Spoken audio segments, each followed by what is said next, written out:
in its freedoms, in its ways of governance, and so on and so forth. It's a model that is become the yardstick that everybody had to measure themselves with, whether it's in a nation state and so on and so forth. And that's why we embrace the values of the victors, right? We embrace the values of those who are victors. And that's what happened to the Muslims, And I mean all Muslims, not just Muslims who are coming from Muslim countries. I'm talking about Muslims who are second generation and third generation as well.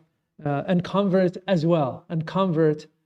Because the moment you become Muslim, there's a paradigm that you adopt, a paradigm that you wear. You wear hijab or you wear your kufi and beard, and you will wear with them a way of thinking, right? You change your name, first thing, right? Right? I'm just giving examples, right? So any questions, any comments about this?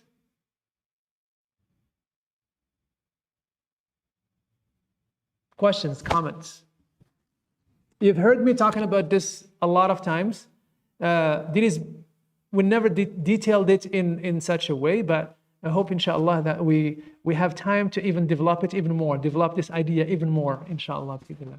But this is a beginning, and I felt that there is no place where we start on talking about this other than the issue of other than in talking about the family. Why? Because if we get it right with the family, we get it right, and if we get it wrong with the family, we got it wrong.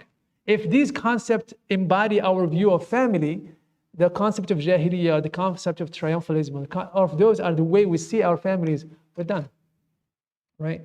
So this is why we started with this. But then you can transfer this to a lot of things that are less important than the family, right?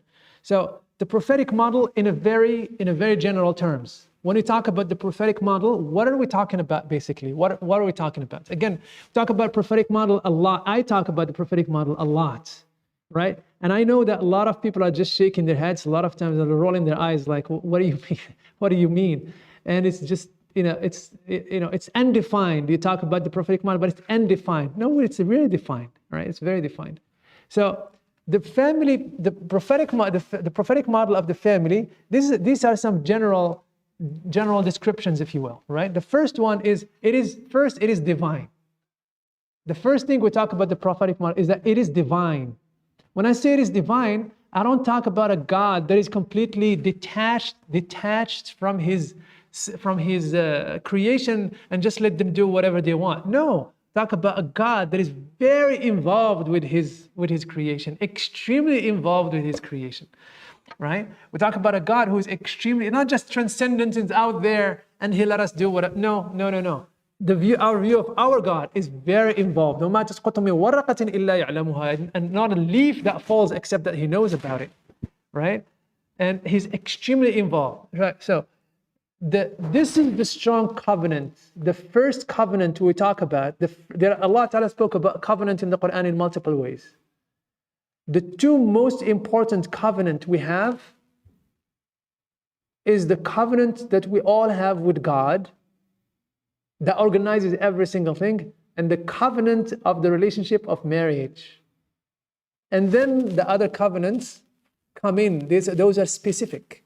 But those are the two most encompassing covenants in the Quran. Right? Mithaq. Allah Ta'ala called Mithaq and called a covenant Mithaq and Ahd and Mithaq, covenant, right? The first one is Allah subhanahu wa ta'ala took from the loin of Sidna Adam, his progeny, and brought them forth, and he said, am I not your Lord? And they all accepted, and Allah Ta'ala had taken from them a very strong covenant to stay true to that testimony that they testified to. And then Allah subhanahu wa ta'ala called the relationship between man and woman in a relationship of marriage, called it covenant. وَأَخَذْنَا مِنْكُمْ مِيثَاقًا غَلِيظًا. He called it a very strong covenant. That's what very strong is not my words. Very strong is what Allah said. Right? What Allah said. The second thing is that it is divine, right? But it's human as well. Why? Because the prophetic model is guided by the divine, but has a human component. The human component is in the life of the Prophet ﷺ, as in the lives of the prophets, right? And the choices that they make not always are choices that are based on guidance from Allah subhanahu wa ta'ala, right? Sidna Musa said, I am the most learned person. You think that Sidna Musa said that because God told him to say that, right? And then it is universal, which what I mean by human by here is that it really knows what the human being needs. أَلَا يَعْلَمُ مَنْ خَلَقَ وَهُوَ اللَّطِيفُ الْخَبِيرُ. Doesn't he know? Doesn't Allah Ta'ala said in Surah Al-Mulk, doesn't he know what he created? And he's the most kind and the most and the one who knows everything. Doesn't he know what he created?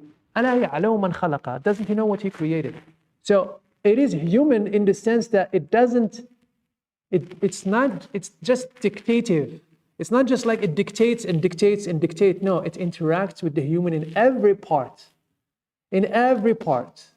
Look, the Quran is interactive. The Quran is interactive. It's never stagnant and static. It's always interactive. Always.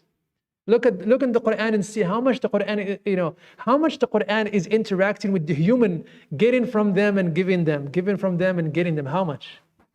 All of the Quran is like that. وَقَالُوا, and they said this and they said this and say to them, and they said this and say to them, and so on and so forth. Right? It is human in the sense that it knows the human being really well. And whoever read the seerah of the Prophet ﷺ, he will see he's the manifestation of a complete humanness. You know what I mean? He's the manifestation of complete humanness. His seerah and the seerah of his companions, the environments that the Quran had addressed. And then it is universal. It is universal. It has universal components that can serve every time and in every place. It is adaptable. It is adaptable. And that is a very important point in here, because adaptation, it necessitates a very important component. To adapt the divine, to adapt that with universality to adapt the universality of the Quran, or the universality of the model, the prophetic model of in the family or elsewhere, necessitate a very important component. What's that? Husnul istintaq. A beautiful and smart interviewing of the Quran and the Sunnah. The model does not have one shade. The model had multiple shades. And you have to adapt the Quran to the shade. You have to find the Quran and you have to be under the shade of the Quran and the prophetic model in your time, and be under that shade in your time, not in the time of somebody else, because you have to find that shade. And that finding that shade is what we call the beautiful interviewing of the Quran. It's not enough that you just read the Quran. We have to interview it really well. You have to seek the answers deep in the Quran rather than just read it in a very superficial way. So to adapt the Quran to say it is easy, but to adapt the adaptability of the prophetic model necessitate a human interaction, a human level of interaction with the divine, with the model in a very deep way. That's why we do the shama'il. That's why we do the seerah of the Prophet ﷺ again and again and again and again, to know the model, right? And the shama'il, as we do it, is an attempt to adapt the prophetic model. We take it as a lens with which we see our realities, right? And that's just an example. We have to do that in a lot of other areas, right? So our role is in the family prophetic model is to find the shade of the prophetic model for our families now and here. It is comprehensive. It doesn't leave you so much places where you're lost, you don't know what to do. In the places that doesn't give you direct direction, it gives you a path. In the areas in which he doesn't give you detailed orders or detailed ideas, he gives you a path. And that's extremely important here, because you're not going to find every single. So when I say that it's comprehensive, people think that every single thing has to be as you want it, depending on your time. No, that's not that. If you look at the prophetic model in that manner, then you don't understand we don't understand what the prophetic model is. The prophetic model has a lot of details into the family issues, but so much of those details is something that we can do, something that we can adapt, something that we have to stay away from or whatever. But some of it is not direct. Some of it is not like, it's not just like it's not a pill that you just take it and that's it. No, some of the prophetic suggestions or something in the prophetic model is he puts you on a path and you have to stay on that path. He showed you the path and then you go through it. Right? And you find the details on your own because your details are different than the details of somebody who lived in the 19th century or somebody who lived in the 16th century. And that's why the direction in here are very general and are general. They're specific in the sense that it shows you where to go and it shows you how to get there. But you have to adapt those directions to your time and to your space. And it is guaranteed. And I highlight this again and again and again. So many people never tried the prophetic model and they realize but they critique it.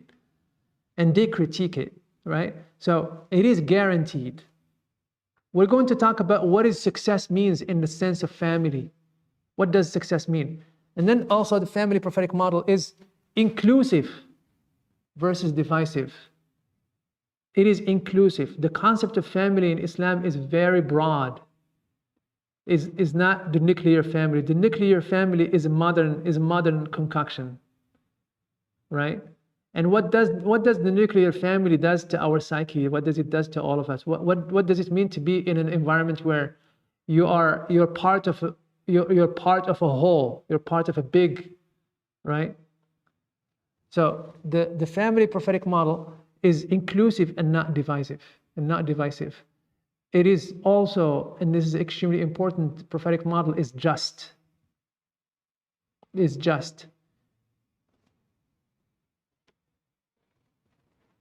is a last one. If you can put the slides there, Ashraf.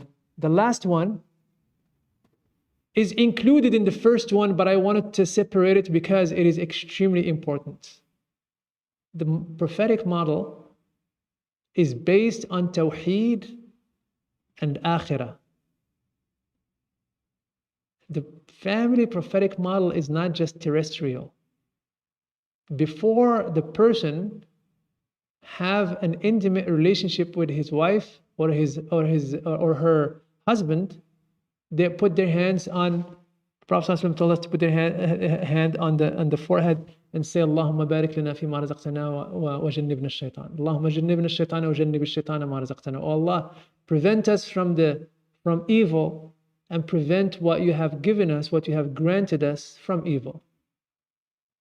You understand what I mean? So there is the concept of the akhirah, there is the concept of ghaib, concept of the unseen, and there is the concept of tawheed that imbue every part of this relationship.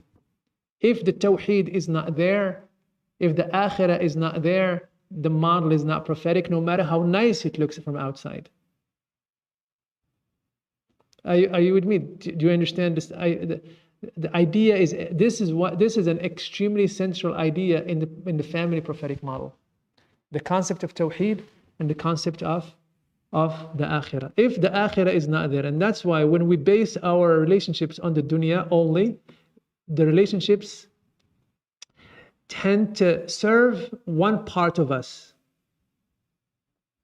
right? But the most important relationship the most important relationship that a human being has, this is the source of all other relationships, ought to be based on the akhirah. And that's why Allah subhanahu wa ta'ala speak about your wife in the hereafter or your husband in the hereafter. The Prophet talks about that again and again and again. Right? So these are very general terms,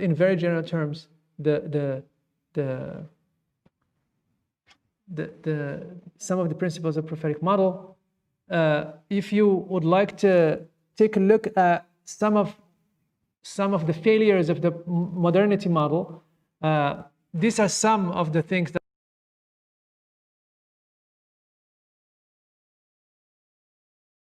the failure of the modernity model, right? Can you put that slide in there? Can you guys see the slide?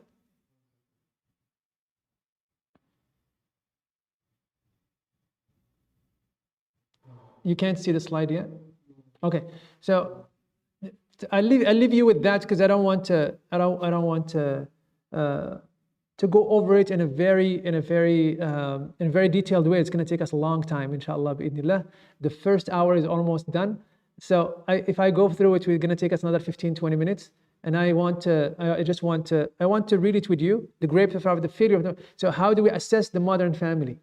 How do we assess the modern family? Okay, so what do we look? We look at the rate of, we look at the rate of abuse. We look at the rate of divorce. We look at the rate of children who are in the foster homes. We look at the what do we look at? Or we look at all of that. In fact, we look at all of that, right? We look at all of that. What type of citizenry we produce? What type of social diseases we have that stem from broken families? What type we talk about the justice system. We talk about and so on. We talk about the very manifest.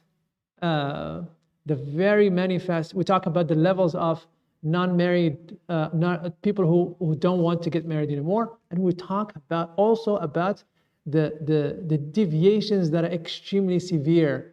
People who don't want to marry to adopt the traditional model of marriage, a man and a woman, that are exceedingly, we talk about a real failure of the modernity model.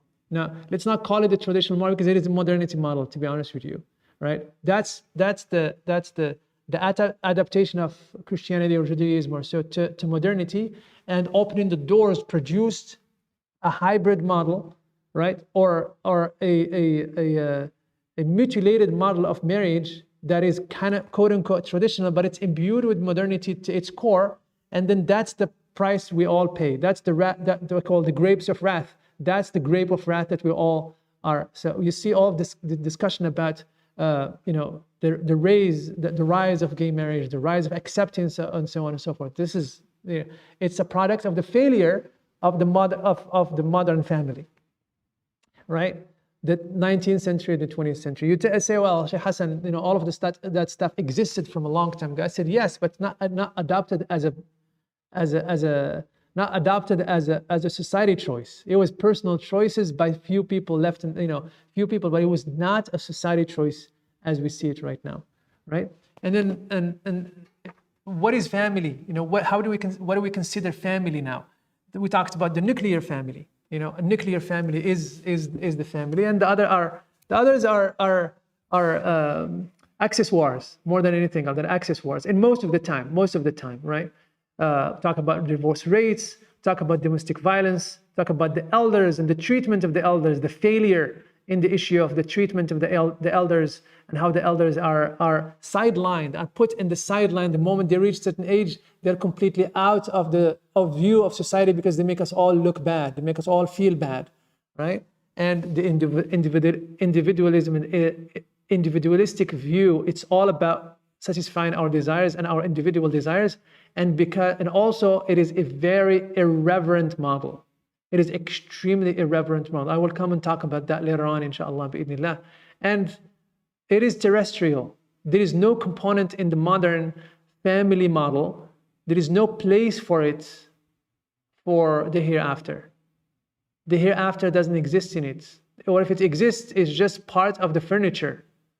It's part of the furniture that decorates the family. It's not at the core of the family. It's not at the core. It doesn't organize right. So these are, in very general terms, some of the issues with what I call the failure of modernity model. Can you share it with them for no? Okay. So let's talk, inshallah. Let's start with we spent almost 1 hour talking about this as an introduction. Now we're going to talk about marriage, inshallah. If you give 3 minutes, 4 minutes, inshallah. Here they are. If you want to, I will share this with you at the end of this session, inshallah. Bi'idhnillah, it'll stay with you, inshallah. Bi'idhnillah. Okay.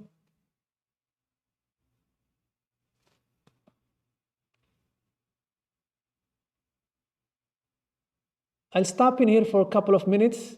If you want to drink some water, if you want to have questions, please go ahead, inshallah. We'll stop for 3 minutes, inshallah. Go ahead. If you have any questions, if you have any comments before we get to.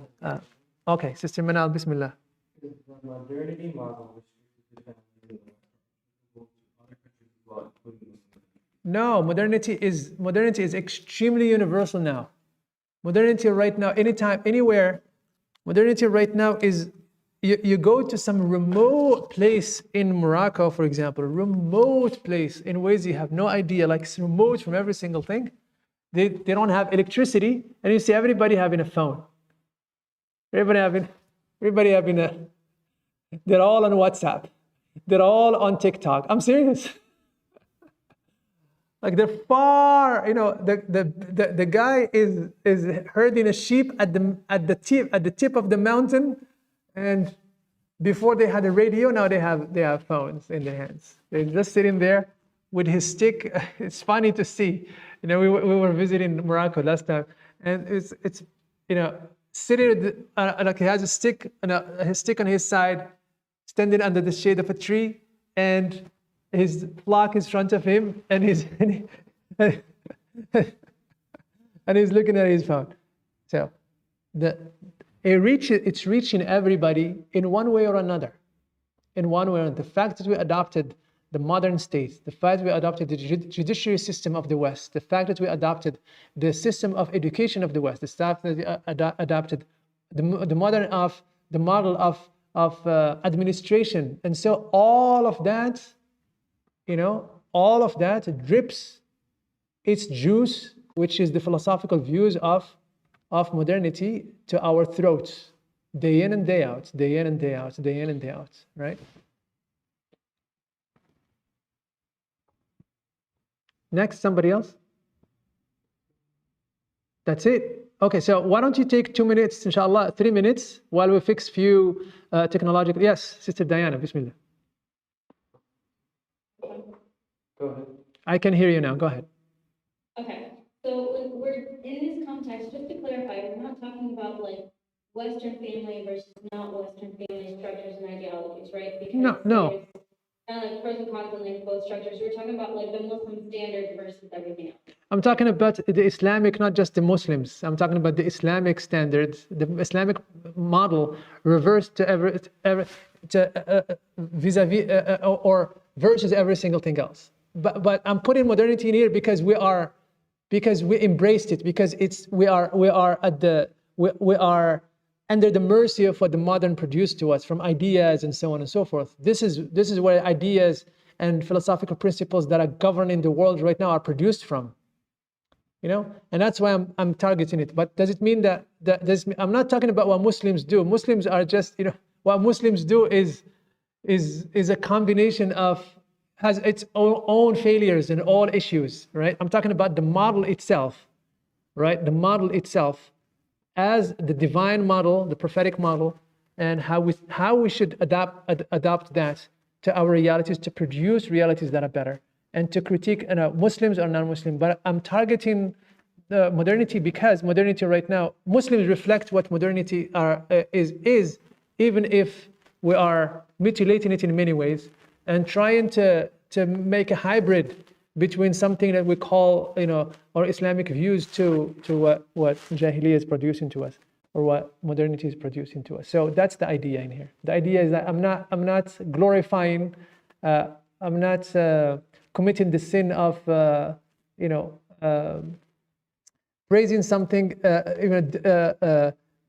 defaming something, or saying something and doing the opposite, right? Saying something and doing the opposite. Like I can't at the same time tell you to not be triumphalist, and at the same time, in the same breath, come and tell you, oh, Muslims are doing it all right. No, they're not doing it right. You know what I mean? We're not doing it right. And that's why we have the issues. We became a reflection what the modern, in our context in here, what the American society is in regarding families, right? We become like, we are so quote unquote simulated to the level where you can't differentiate, or you can differentiate on a very superficial level. And the levels of principles were the same, right? And that's why you can see right now that the levels of divorce are higher, as just like almost in the same level as the American society, where the levels of the abuse that are in the same level, right? We talked about the grapes of wrath. We have our own grapes of wrath. You know what I mean? So, good questions, comments. Alaikum salam wa rahmatullahi. I have a question. So it almost sounds like a catch-22 that we grow up in an environment that we're a product of. Yes. Modernity, and, these. At the same time, we have to create a solution or get ourselves out of it. Is this where we believe in like the spiritual component? That I always should be and I living in the mindset that we can break that cycle, because I mean it's hard to it's hard to wrestle the idea that you're trying to break something that you're already a part of, or a product of in many facets. Yeah. Yeah. Yeah, that's the Namste. Sorry. Yeah, that is the purpose of the whole concept of revivalism and tajdeed. The Prophet ﷺ, when he came, he was a one man against the whole system, and he had people who have to be part of that society, but at the same time coming back to rectify that society, right? And the change that happened to the Sahaba was deeply spiritual, but also intellectual, and they changed the paradigm. That's why their argument to the Bilal and Ammar argument to the people who are to the non-believers were potent, because intellectually they start seeing the world differently, right? While living in that society that was encroaching on them and forcing a lot of things that they have no escape from them, right? So the idea is, how do we liberate ourselves and liberate people around us little by little until Islam becomes a viable solution to the problems of people, and they see benefit in it, and they change the ways that they have been going with. You know what I mean? Are we going to completely isolate or completely shed the modernity garment? No, absolutely. I don't think that's possible. You live in this society, you're going to be part of it. You live in this world, you're going to be part of it, right? But the idea is to be aware of what are we part of, to be aware of what we are, to be aware of what type of ideas we propagate, what type of ideas we emulate, what type of ideas and what type of paradigms we see the world. I'll just give you an example. Here is something that shows that you can be part of your society, but you don't have to be a billboard for its evil. You know, you don't have to be a continuation of its ailment. Last year or the year before in ISNA, they brought what is that guy's name? They brought Bernie Sanders. You've heard people saying, let's make khatam for Bernie Sanders, right? Let's make khatam so Bernie Sanders can win. You've heard people, in ISNA as well. They brought in ISNA a few years back. They made the statement against the demonstrations in Baltimore, and then they recanted and they retrieved it and said we made a mistake. This is the idea that we becoming a continuation of Jahiliyyah. You know what I mean? We become continuation of it, right? We are part of it because we live in it. We can't escape where we live. We can't escape our realities. That's, but that doesn't mean that we should keep our suggestive power. We should keep our spiritual power, and should keep our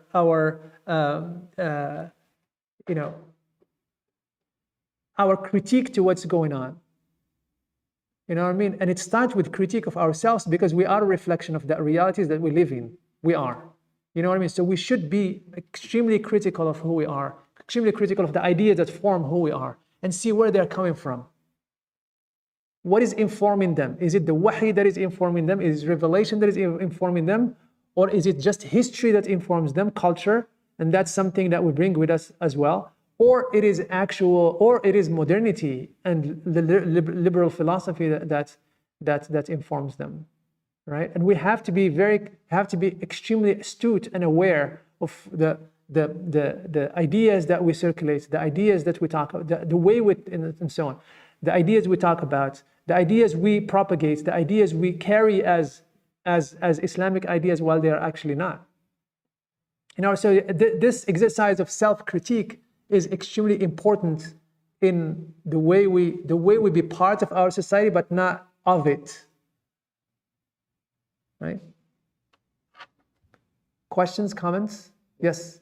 Dan said, but weren't divorce levels high among us?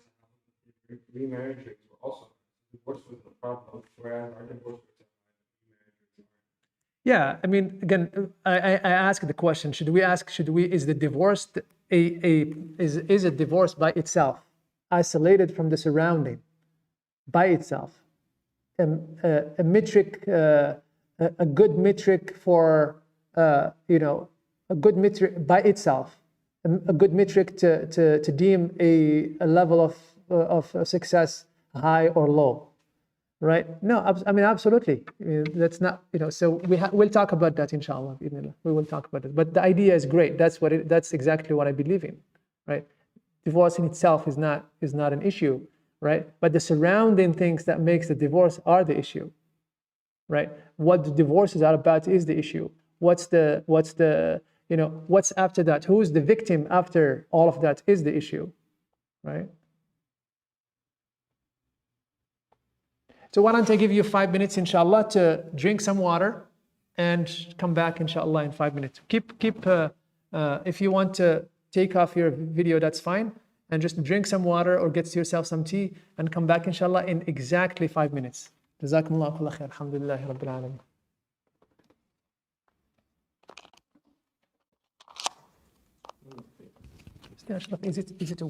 Is it possible to have, when you can put the thing, but your picture is still there? Yeah, I can do it. It's just yesterday with big surgery release for Max, so I updated. Say it again. Yesterday with Max release, Yeah. big surgery. Yeah.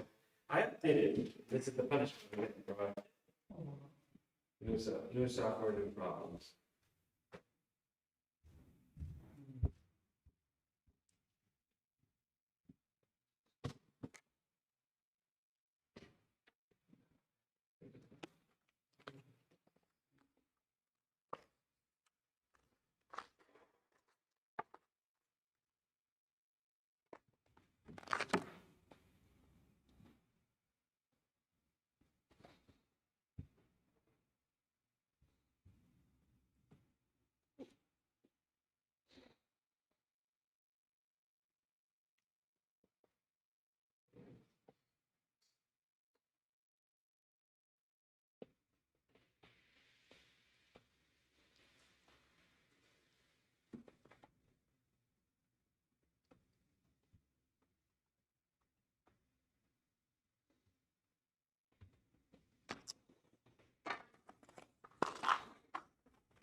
Want some reasons to?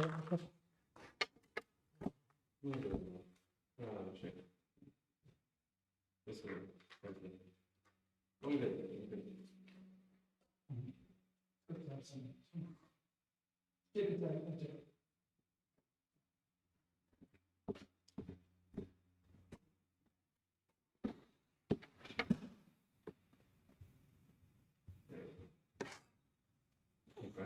So are you have what do you is there a way I can show them what I have in here? What do you have in there? So it's just the same. I took some stuff that is Yeah, give me 1 second. You have airplane? AirPlay. On the top right, you see airplane? Top right, turn off. Play. AirPlay 2 takes your classroom or run your You see office. Ashraf's MacBook? Yeah. Yeah, click on that. Whatever you see, I get to see. 8954. 89954. 54. So I wanted to make sure that I don't give them the Whatever's on whole. your screen, I see. So I can share that. can you share that? And also I wanted to. I don't want to give you the whole thing. You know, I want it to go point by point. So what you need to do is you have to go to animations. Slideshow, layout, Go to animation. animations. It is. And then the down arrow over here. I think yeah, it is animations for sure. This down arrow. Sorry, this down arrow. I forgot how to do this correctly.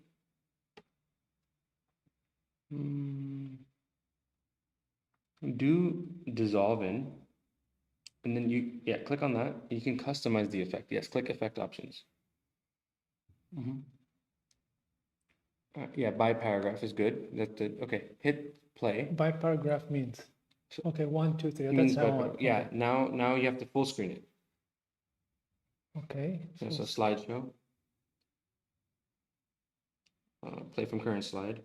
Current slide, because otherwise you're gonna end up starting from there. Yeah. So go to that slide. Is that the slide? It is. So ideal spouse, right? Yeah. Go to ideal spouse.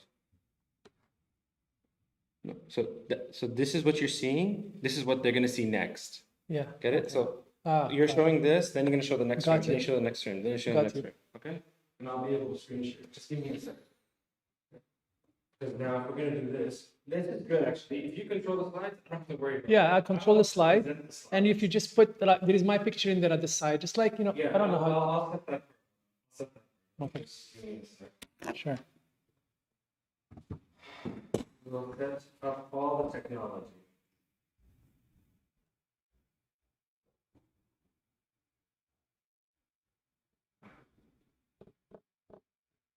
Not all of them.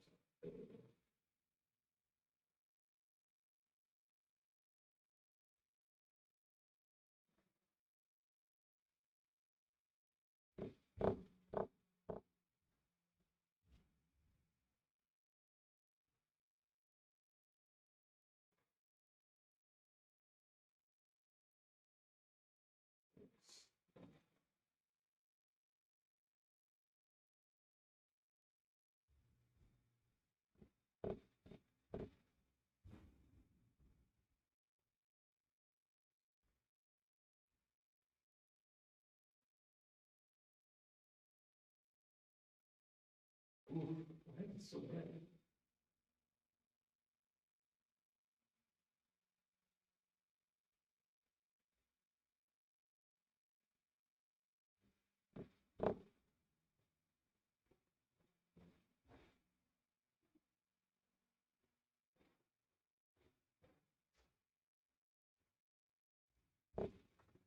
Okay.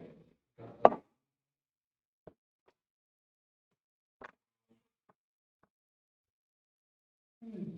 It's cold, right? I'm the call. Put it in 65. What's the temperature? Working. 21.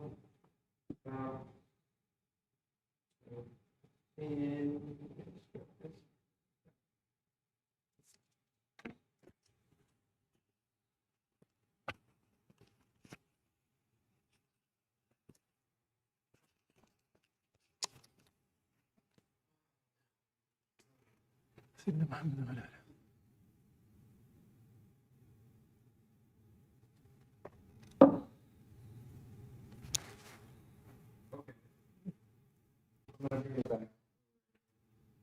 بسم الله.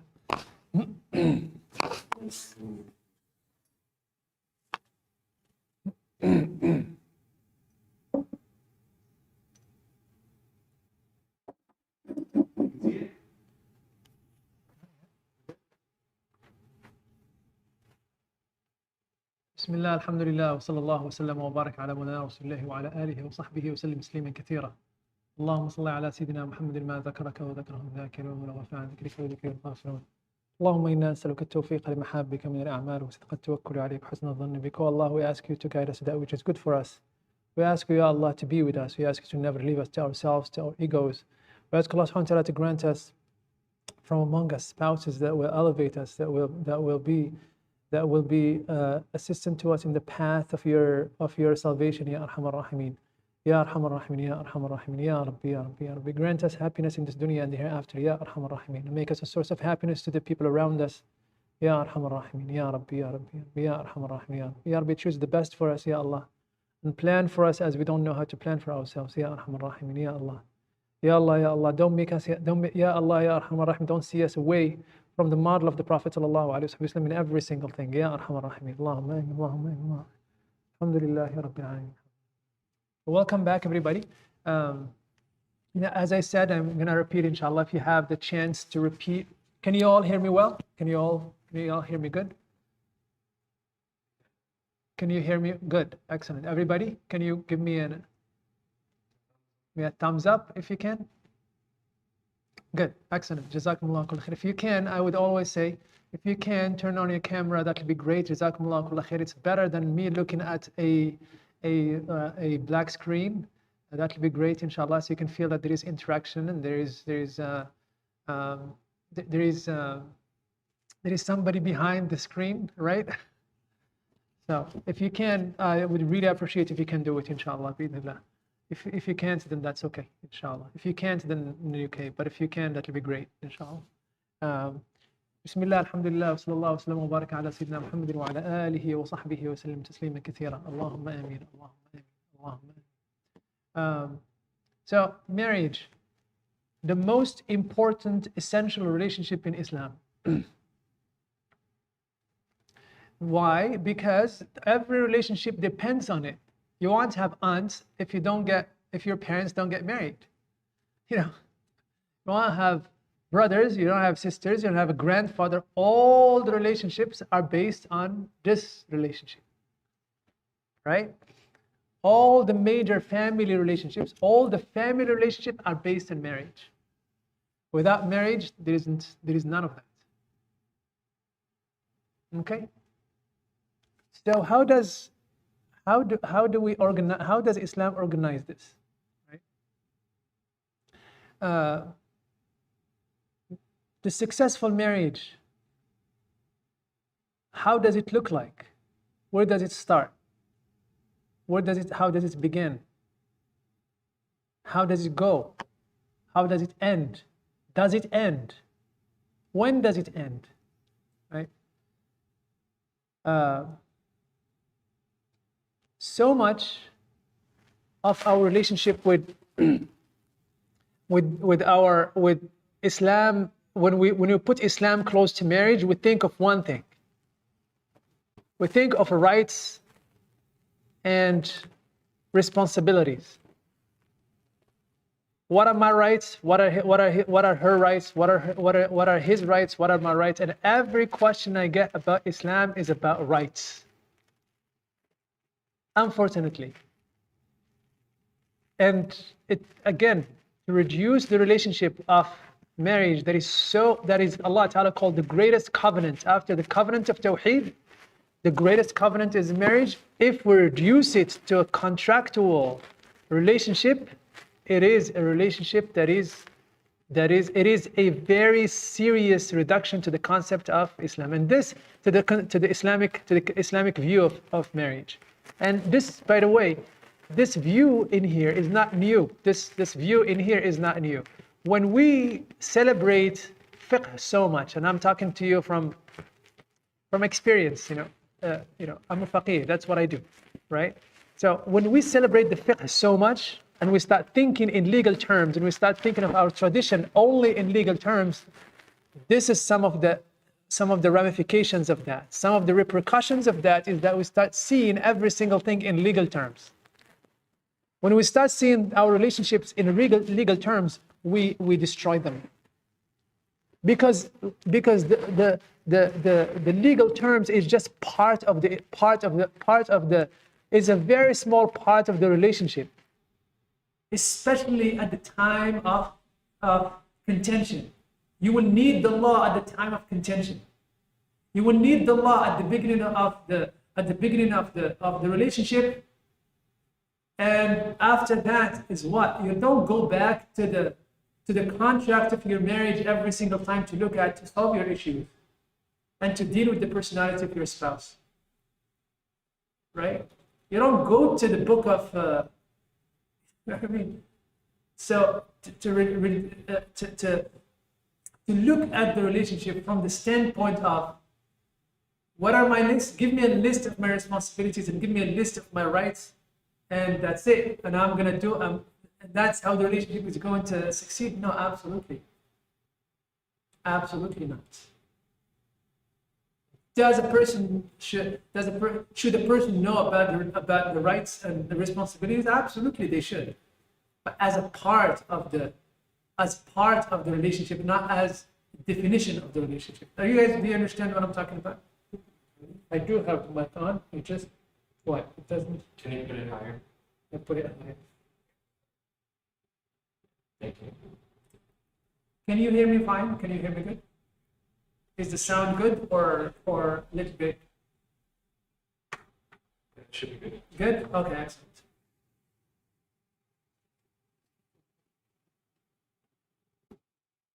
The technical issues are issues that are important, but not the most important. The marriage has a spirit, and that spirit of marriage is the first thing that makes the marriage successful. So let's start from the beginning. The first thing.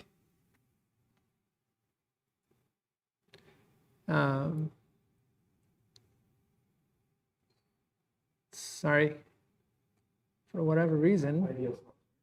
No, we're still in the first slide. Oh. Your spouse in the hereafter.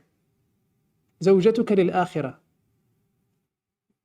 If you're not willing to build this relationship for the hereafter, then this will have ramifications on how the investment you're going to make on this person. The level of investment, the level of what you can tolerate or you cannot tolerate. If you are looking for a happiness that is ephemeral, that is just like instantaneous, then probably your investment in the person is not going to be in the long term. But how long is, you know what I mean? An investment in a person in the long term for the hereafter demands a level of patience and demands a level of tolerance that is higher when your scope is shorter.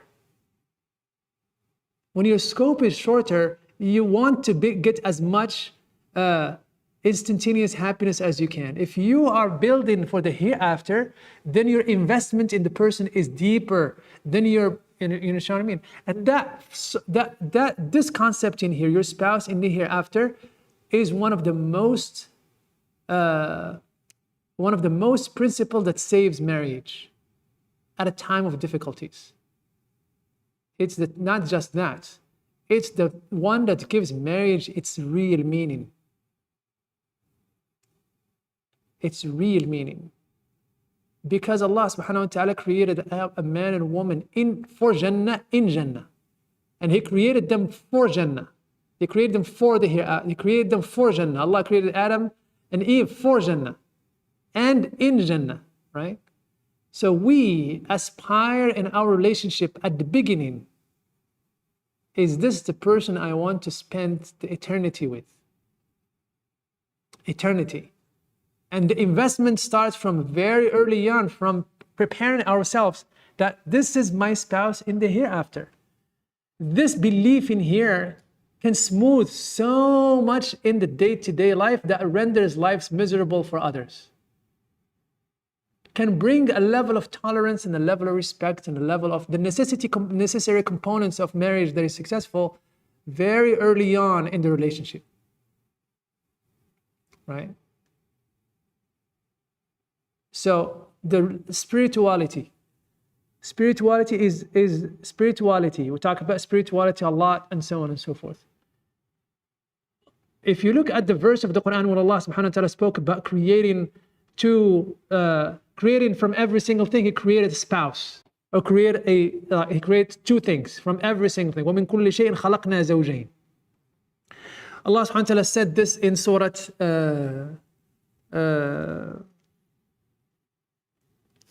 what is this? The Surah Al-Mufassal. What is it? وَمِن كُلِّ شَيْءٍ خَلَقْنَا زَوْجَيْنِ لَعَلَّكُمْ تَذَكَّرُونَ فَفِرُّوا إِلَى اللَّهِ. Surah Al-Dhariyat. Allah subhanahu wa ta'ala speak about this in Surah Al-Dhariyat. And He says, وَمِن كُلِّ شَيْءٍ خَلَقْنَا زَوْجَيْنِ لَعَلَّكُمْ تَذَكَّرُونَ فَفِرُّوا إِلَى اللَّهِ. From every single thing we created a pair, right? Male and female, so you can فَفِرُّوا, so rush towards Allah, run away to Allah Ta'ala, run away towards Allah Subhanahu wa Ta'ala, run towards Allah Subhanahu wa Ta'ala. It's like only when you find yourself in the other person that you're able to run properly towards Allah Subhanahu wa Ta'ala. Only when you have 2 feet that you are able to run. And the 2 feet in here is that the spouse in here. You can run to Allah Subhanahu wa Ta'ala with 1 foot. Right? The 2 feet, the 2 in here is the spouse, the man and the woman, like the spouse, the relationship of the husband and wife. And then فَفِرُّوا, and then you run towards Allah Subhanahu wa Ta'ala. If you reduce relationship to a physical relationship, it's a relationship that will end with that physical attractiveness. If you do it for whatever it is that is not eternal, it will fade away with whatever you have built that relationship for. Because every single thing is vanishing except the countenance of Allah and except the akhirah. If you build a relationship for a long time, then you invest in it in a long time. But if you build it on something that is ephemeral, that will die with this world, then every single thing is in this world. Right? So what helps us a lot is to have from the very beginning an understanding that this is for the hereafter and that I have to be a person of the akhirah to seek another person of the akhirah. You understand what I mean? If you're not a person of the akhirah, how can you seek somebody from the akhirah? That would be very incompatible. That's a disaster. A man came to Sidna Abdullah ibn Abbas and he said to him, his students actually, one of his students, he came to him and he said, Ya Aba Abdullah, Ya Aba Muhammad, I want you to, can you marry me to the orphan that you're caring for in your house? So his students came to him and said, I want to marry the orphan that you care for in your house. Sidna Abdullah ibn Abbas and all the Sahaba, they all took care of orphans. And they would grow them up, especially girls. They would grow up and then he would marry them and then they would send them off. They would grow up and then they would marry them and then they would send them off. And then they keep on bringing orphans and so until they pass away. They always took care of orphans. Every house of the Sahaba you'll find an orphan. Does it make sense? So one of the orphans that was in the time of Sayyidina Abdullah ibn Abbas, he has some students who's always with him, and he said, can you marry me to the girl that you're raising in your house? He said to him, Sayyidina Abdullah ibn Abbas is honest. He said, I don't see her fit to you. Sayyidina Abdullah ibn Abbas told him, I don't see her fit to you. He said, why? While she is raised in your house. He said, Inni araha tatashawwaf. I see her that her eyes are open to the dunya. She wants to make it in the dunya a big way and she's rushing to do that. She waits for the moment she can step over a lot of things so she wants the dunya so bad. He knows her. She's raised in his house. You know what I mean? And he said, Inni araha tatashawwaf. Like I see her to be like extremely looking for the dunya. And I know you are students. He didn't tell him that. He's like, I know you're students of ilm. You're a man who wants the akhirah, right? So the students told Sayyidina Abdullah ibn Abbas, that's not a big deal.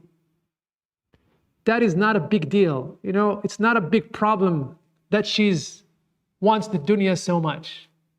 So Sayyidina Abdullah ibn Abbas looked at him and he said, I didn't see her to be fit to you at the beginning. When you said that, I don't see you to be fit for her.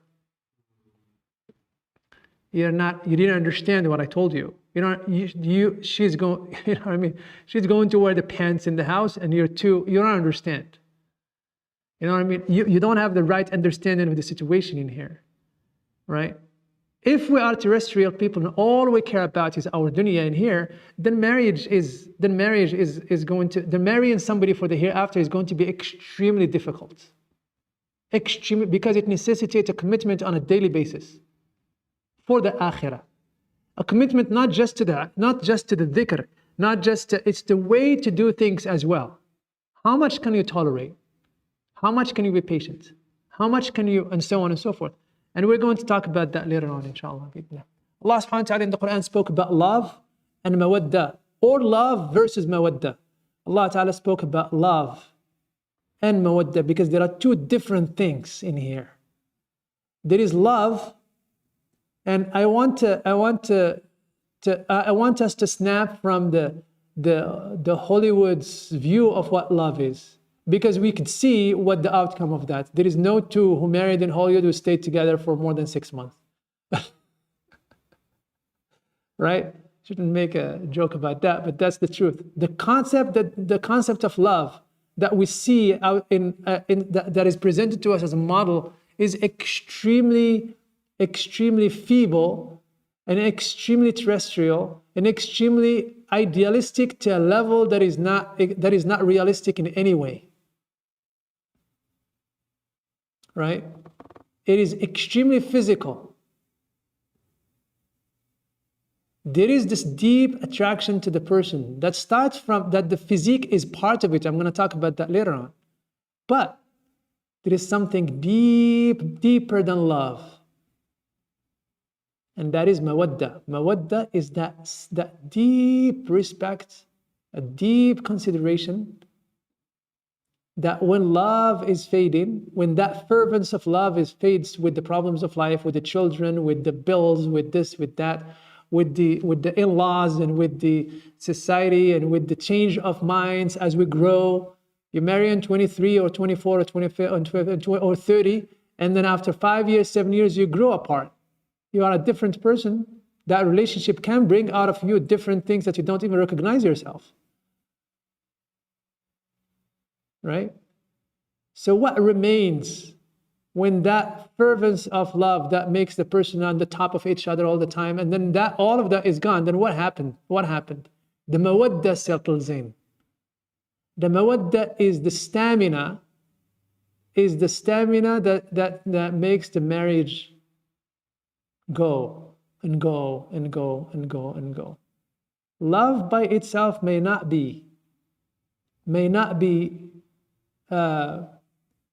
have enough heat in it to carry you through the whole thing. A lot of people love each other and they get divorced. And I don't see any wrong about when life becomes difficult and when the path become extremely far away from each other. I don't see a divorce to be a sign of failure of something. I don't see it that way. I'm going to talk about that later on. But I'm talking about when you don't have this mawadda, you start looking for the same fervent feelings of the beginnings and they're not there. And then you consider that the relationship is failing and so on. The mawadda is something that really deep in the heart, right? I remember once we were with, yes, sir. Please define mawadda again. Mawadda is this feeling of love combined with mercy and compassion and respect. Right? I'll give you an example. I've given you an example. Shaykh rahmatullahi ta'ala alayhi once we had this niece of his wife were having, her and her husband were having issues, and they were sitting in the house of the sheikh for a long time. So I think the daughter of the sheikh or somebody else from the household was annoyed with the fact that these people are just sitting there and so on. So they wanted to intervene, right? They wanted to intervene. They wanted to talk to the man and talk to the wives, like, let the sheikh leave the house, and so on and so forth. So the sheikh took hold of that attempt, and I was there, took hold of that attempt. And he told the person who was trying to make that, he said, listen, Sharifa, my wife, I love my wife. I care for her so much. Just leave her. Leave her alone. I mean, don't tell her what to do in her house. You know what I mean? Don't try to intervene on my behalf or anybody. Just let her. The fact that he has so much deep love for his wife, that people sitting in the house or not sitting in the house is not. The fact that she's her niece and she's going to be there for a long time does not bother him at all, as long as probably bother his sons and other sons from and so on, but it doesn't bother him as long as he said, I don't want anybody to upset her. I don't want anybody to upset my wife. Don't upset that Sharifa for me. Don't.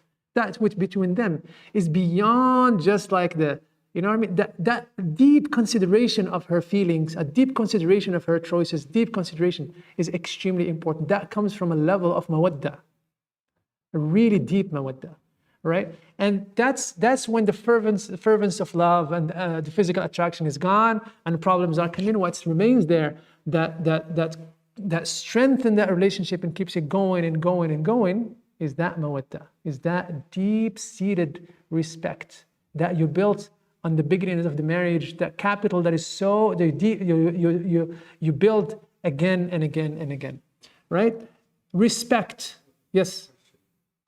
Doesn't the Muwatta is a two-way street, right? It's not just patient. Like sometimes they say, like the man should be more patient for the woman, or the woman should be more patient for the man, because maybe the man has a temper or anger. The woman is because she's more emotional or sensitive, and everyone needs to be more. One person needs to compromise to some degree excessively, or to compensate for someone's personality.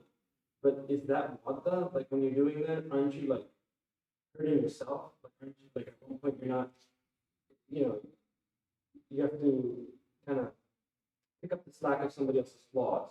Yeah. In some sense. And have nice. Yeah. Did you guys all hear what Steve Ashraf had said? Yeah. So if you want to do your own things, then I don't think you should marry. If you want to be your own self, then you shouldn't marry. If you don't want to pick the slack of somebody else, then you shouldn't marry. You know what I mean? If you want an equitable relationship that is traced like this is your rights, this is my right. Don't cross my rights, I don't cross your rights. Like we have a divider in here, and each one of us will bring 50% to the relationship, 50% to the relationship. Then I don't think you should marry, because there is no relationship that is like that. This is a relationship for business. This is a business-like relationship. And if you don't want to pick up the slack of somebody else, then don't come to the relationship with any slack. And who is the person who's going to say that? Who's going to come to a relationship with no faults? Who's that? And so many of our faults they show up on our spouses. There is part of us that doesn't show up. Doesn't show up when you are with your parents, doesn't show up when you're single by yourself, it show up when you're with somebody on a daily basis. As married, not as a roommate. As married person, not as a roommate. Your real self starts showing in that relationship, right? And you may not like what you see a lot of times. And you will need compassion from the other one. If you're not willing to sacrifice part of you in this relationship of marriage, don't marry. If you want to be your full self as you were before, as you think of yourself, your full self, nothing else, nothing less, then you shouldn't marry. Because marriage makes you change a lot of things about you. If you're not willing to... Does it make sense? It does. Right? It does. What is The value that is extremely less talked about in the relationship is respect. We talk about love, we talk about mawadda. And mawadda is the most essential. You built it little by little, little by little, little by little. While you're at the midst of the night, and you know when the fervence of the mawadda, what mawadda is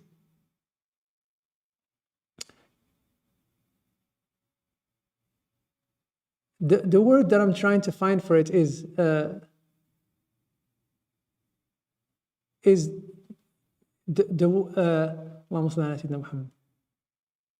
feeling that gives you a fullness in your humanness. You know what I mean? It's a feeling that gives you this fullness in your humanity. You feel you feel like you're a better human with that feeling. You're a better human in that, better human. And that's extremely important, because marriage can really, makes you explore who you are. It makes you explore your humanness. It makes you explore, really, it does, right? Small things about yourself, dislikes and likes and so on, reaction to that which you dislike and so on and so forth. So much, right? How many people fight over the heat, just over the heat? You know, the man thinks that it's hot, the woman thinks that it's cold, and then they fight over the heat. I can't tell you how many, all the time. Right? So the idea that is less respect, I'm just giving an example, silly example in here, but the idea is that is mawadda. It's a feeling that makes you explore the depth of your humanness. And it's Allah Ta'ala tied it up to the creation of the human being, to creation of women. And He created from itself its spouse, so they can have tranquility in between them, right? So the respect, my dear brothers and my dear sisters, add another value, is the value of respect in here. We talk about it's less talked about in relationships with that respect. When a person loses his respect or her respect to their spouses, that's the barrier that prevents them. That's the barrier that prevents them from abusing. When you lose respect, there is some form of abuse that starts coming, verbal, physical, or emotional. So the most important thing to build from the very beginning is the boundaries of that respect. I was talking to this man a long time ago. He surprised me in a very good way, right?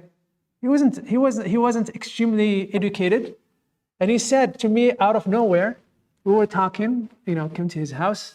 We went to the house of his cousin, and here in America, and he told me, a Moroccan guy, and he told me, listen, I told to my wife, who came from the countryside, the first thing we met, I told her, listen, the moment I realize that I have to remedy a problem with you, with hating you, I'm going to divorce you before that.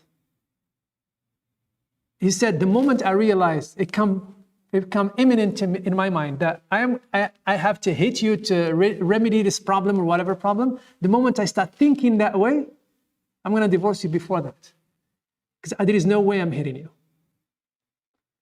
All right? Because there is no way I'm hitting you. I won't be a human if I do that. That's what he said. That's what he said to me.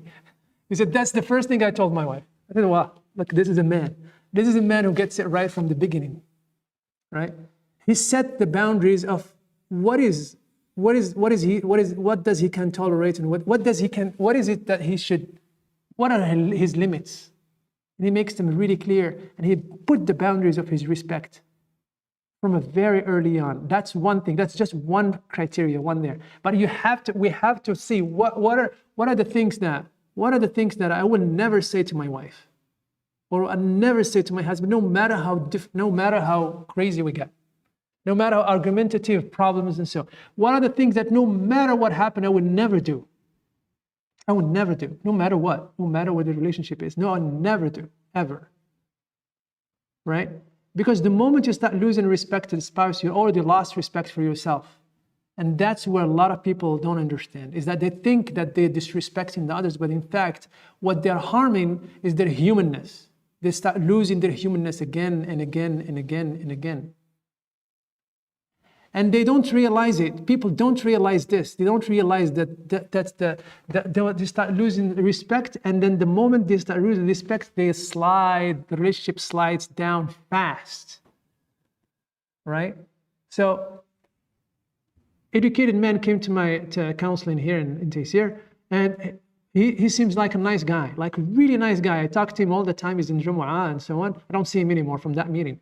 And that was probably 2 or 3 years by the way. And he never, like, he's nice, always the educated, highly educated, with so much experience in life and so on and so forth. He sits with me, his wife was talking, he just do this to me, he did this to me. And the man, that mild guy, and so in my presence, could not help it. And he screamed on her face, yelling, stand up and start, "You're a liar, you're a liar." I had to go up, to close the doors up so people won't hear what this man was screaming. I had to kick him out of the place. Like, you know what? Get out of my place. I don't have to deal with people like you. I kicked him out of the place after I warned him first time and second time. Like, what prompt person in the presence of others? Now he come in to remedy the relationship now with the intention that I would help him to remedy the relationship. But respect. You could tell that this man lost his respect for his wife a long time ago. And he find it easy. It's no problem to insult her like that in front of a stranger. And same with women as well. I can give you examples and examples and examples. So what are your boundaries? What are your parameters? Is it okay to use bad language in solving your issues? Is you when you get angry to curse and to cuss? Is it okay to be cussed at? Is it okay to create an environment where that it's okay? Is it so? Respect from the very beginning. And then happiness of the body is extremely important. If you're not willing to invest in that, then there is something wrong with the relationship, and you need to know what are things that you want in that regard. If you know what I mean, right? I'm talking about the intimate relationship in here. There are a few things where the relationship can go wrong, and this is one of them. This is one of them. I will talk about that later on, inshallah. The happiness of the body is extremely, this is the terminology of the Shaykh, rahmatullahi, the happiness of the body. There should be an understanding in there. An understanding that, no matter how spiritual is the relationship, you're still on earth. And you still have desires. And you still have desires that have to be fulfilled. And there are sacrifices that have to be made in there in one way or another. And considerations and so on and so forth. Right? And when people don't pay attention to this because they are so busy with this and they're so busy with that, and come and hunt them, and the resentments start settling in the heart. And there's one very difficult thing that happened when people start having resentment in their heart, and they continue it for a couple of months, couple of years. It's very difficult to reverse it. So religious or not religious, you should pay attention to this, because if you don't, it will come and hunt the relationship. And the Prophet ﷺ talked to us about so many ahadith that are abused, right? Some ahadith are abused in this regard. We'll come back and talk about them, inshallah, later on. So, and Allah subhanahu wa ta'ala speaks about, when you start hating, when you hate them. What is he talking about? Talking about when a man start despising his spouse, or a woman start despising their spouse. In multiple times, Allah subhanahu wa ta'ala is telling us, فَإِن كَرِهْتُمُوهُنَّ فَعَسَىٰ أَن تَكْرَهُوا شَيْئًا وَيَجْعَلَ اللَّهُ فِيهِ خَيْرًا كَثِيرًا. And if you don't dislike them, then maybe that which you dislike, Allah put a lot of khayr in it. Coming down to the source of the dislike is extremely important, and weighing it with the total of the person is extremely important. You have to look at the judgment, the ruling, the total of the thing, the total of the human being, not just one item. Nobody wants to be reduced to one deficiency in their relationship, in their personalities. Right? So Allah said, فَإِن كَرِهْتُمُوهُنَّ. If you dislike them, then you may dislike something, but Allah puts in it a lot of khair for you. So how do we know? Is the investment, and how much that particular thing that we disagree on is central to us or not central to us, right? And then Allah subhanahu wa ta'ala, go ahead. One from Rashad. Sometimes the biggest arguments are the most heated. Yeah, Unless the thoughts are straight. Would you say that it's usually men these days who struggle more than marriage? no, it is both. Allah subhanahu wa ta'ala spoke about it in terms of both. And in reality, it is both.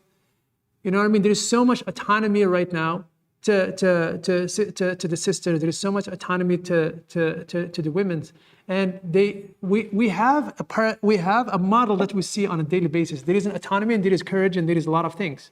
You're not talking about somebody and the educated women and so on and so forth. And there is a model in their mind, right? So mawadda from both, absolutely from both. An investment from both, not just from one side. You know, one-sided relationships are always relationships that are it's always it's very hard to find like the 100% balance in a relationship, like 100% balance. There's always sometimes somebody who's going to carry the weight in one area, and the other one was to carry the weight in the other area. When one person carries the weight, all the weight, then that's a problem, right? That is the problem. So, brother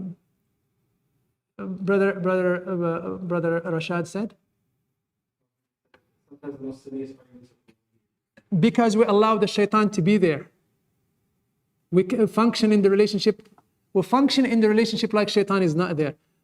What did I say? What did I say at the beginning? How did I describe this relationship? How did I describe it at the beginning? What did I say Allah Ta'ala called this relationship? He called it the strongest of covenants, right? The biggest covenant, the strongest covenant. You think that the strongest covenant after Tawheed, shaitan is going to leave it the way it is. The Prophet ﷺ told us that the greatest shaitan, the Iblis, when Iblis gathers every day he gathers with his children, so many of them, and each one of them come to him and is thrown on the sea somewhere, and he tells them, and each one of them will come to him and he will say, what did they do? So one would say, I made this one drink, I made this one fornicate, I made this one this, I made this one thing, and he's just shaking his head. He did good, he did good, he did good, he did good. I'm acting it, okay? That's not how the Prophet ﷺ said it, but that's the meaning of it. No, you did good, you did good, you did good, right? And then one of them comes and said, I made one despise his spouse or her spouse, and I pushed them from small thing until they divorced. For nothing. He said, come here, you're my son, you're my real one, you're my real son, come close to me. Sit down close to me. فَيُجْلِسُهُ بِجَانِبِهِ. And then he makes them sit close to him. That's the one. That's what I want. You understand what I mean? So when you come to that, we have to understand, we have to safeguard that relationship from the whispering of the shaitan, from the intervention of the shaitan. The Prophet ﷺ told us that when you eat, shaitan eats with you. That when you have an intercourse with your spouse, shaitan can have an intercourse with you. If you don't say Bismillah. And so there is, in every moment, the Quran and the Sunnah are telling us to safeguard that relationship, And the moment of, we have to know where to stop, when in every argument is a silly thing, is when in every argument is a feature of people who are the most insecure on earth. The people who are insecure and wants to win. Some arguments are losable. You gotta lose the arguments because to safeguard the bigger thing. And that's where the tarbiyah comes in. That's where being part of the tarbiyah, being part of a project, being part of the suluk, being part of it helps you. You know what I mean? You see yourself in the, and so on. You can see where the shaitan is going to start spark a thing. I got people who talk to me and they say, we start the fight, always we fight at the time of breaking our fast. The breaking of our fast. One of the sisters tells me, my husband comes back from the ribat, that's before we started Taysir, when we used to do ribat So before we start today's here, so like my husband used to, comes from the ribat, and the first thing we do is to fight. And I said, you know what? Shaitan is so good. He picks you up. He picks him up like, when you play basketball, you say, pick them up, pick him up. Like, say, pick him up from far. Like he's coming with the ball and then pick him up, pick him up. Like he picks him up far away. Shaitan picks her up and picks him up far. And you get them. Right? That's what it is. So we act in the world not thinking that Shaitan is with us. We want to impose our manhood on women. We want to impose our womanhood on our femininity and our existence on men, because we're so imbued with the feminist argument and so on, and we are so imbued with the macho relationship and masculinity that is completely broken, that wants to show itself that is strong on their spouse, and we show our weaknesses in that. Right? The Prophet ﷺ talked to us about a man who hits his wife all the time. And he said, like, insecure. He said, the worst of the worst. Right? They want to impose their manhood on a way that is, while the Prophet ﷺ wants us to impose our manhood with love and care, and with the gift, and with this and with that, in many, many other ways. In many, many other ways that doesn't necessitate that I have to put you down to show that I'm good, or that I'm strong, or that I'm smart, and so on. Right?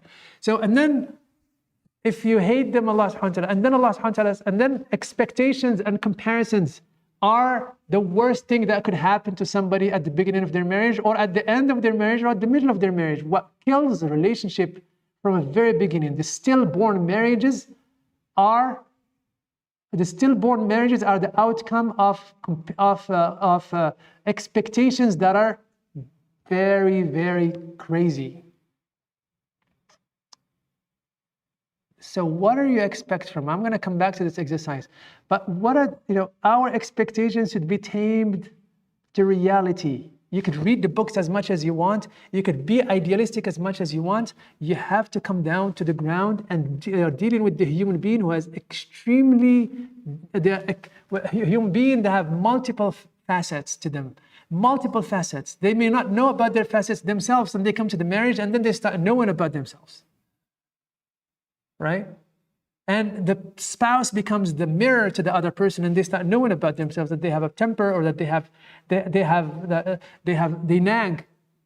They nag a lot. Some people, they nag over every small thing. Why did this? Why did that? They have particular about cleanliness, or not cleanliness, about organization of things. They want it to be in their way, or that they are despotic. They want things to be on their And here, one has to know what to expect from the marriage, so you understand yourself better, and you understand what you ask from the person is not beyond their humanness. You're not marrying, even if you're marrying a Sahabiya, you're going to be dealing with that. Even if you're marrying the highest of the highest, you're going to be dealing with that. Whether it's jealousy, whether it's this, whatever it is that human being deal with, men and women, you have to expect that in the relationship. You know that you're going to a relationship with a human being that has his flaws or her flaws. And you start the beginning of the relationship knowing that. And some flaws you're going to invest in for 5 years, 7 years, 8 years to cure. And some of them you're going to wait for 10 years. And some of them you can't live with. And that's why you don't start that relationship from the beginning. You understand what I mean? So so many stillborn marriages are born of the pregnancy of expectations. That pregnancy yields stillborn marriages. They have nowhere to go. They have nowhere to go. No matter how they drag it, they have nowhere to go. The horizons are closed for that relationship. It doesn't bring the worst. If they're not cut from the beginning, it brings the worst from both of them. And then we end up with the grapes of wrath, right? With the outcome that is extremely difficult for both, to bring the worst of them. And if there is children involved in stillborn marriages, then you can understand how things are going to be. The other thing that kills the relationships as well, and the comparisons. If from the beginning you put yourself in this mindset of comparisons, the relationship will never take off. You will never see benefit in the person. You will never see the person for where they are and invest in them. You're always, or what about, you don't have this like the wife of this one. You don't have this like the husband of this one. Oh, you're not like my dad. Of course I'm not your dad. Oh, my dad used to do this with my mom. Well, good for him, you know. So this expectations is, or my mom used to do this for me. Well, that's your mom. I'm not your mom, you know. You know, and so on. So you have those expectations have to be tamed, and comparison, put it somewhere, and because it doesn't allow you to invest in the person for who they are, and it ruins the relationship. And somebody, Jefferson or somebody, I repeat this again and again, who says, what comparison is? Comparison is the thief of joy, right? Comparison is the thief of joy. And then my rights and your rights, my rights and your rights. Once you get to this relationship of my rights and your rights, the relationship is degrading. That's one of the signs. If you don't pray together, right? You don't pray together. Each one pray by himself. And you don't establish that from a very beginning. You don't pray together. If you don't eat together, at least once a day. If you don't have time for each other, the specified time for each other, right? And relationship becomes contractual, like my rights, your rights. That is a sign. All of what I gave you right now are signs of degradation of the relationship. If you have your own things and she has her own things and there is no in between, then that relationship is going nowhere. Right? If this is my right, this is your right, you do your thing, I do my thing, and that's a relationship that is like, say that if you're not willing to go the extra mile, 5 miles, 10 miles towards the other person, and she's willing to go towards you 5, 10, 7 miles towards you, that relationship will go nowhere. Because if it's from one side and the person is going 10 miles to their way, and the other person is not moving in inches, only taking and not giving back, that relationship is not going to last. Or if it lasts, it's going to bring the worst of the two people. Can bad relationship last? Absolutely. Can unsuccessful marriages last? Absolutely. Absolutely. Are you guys with me in here? Right? So anytime you see my rights, give me my rights, give me my rights, give me my rights, that's the untightening of the covenant of marriage.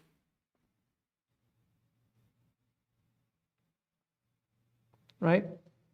And then what I call the landscape of discord. The landscape of discord.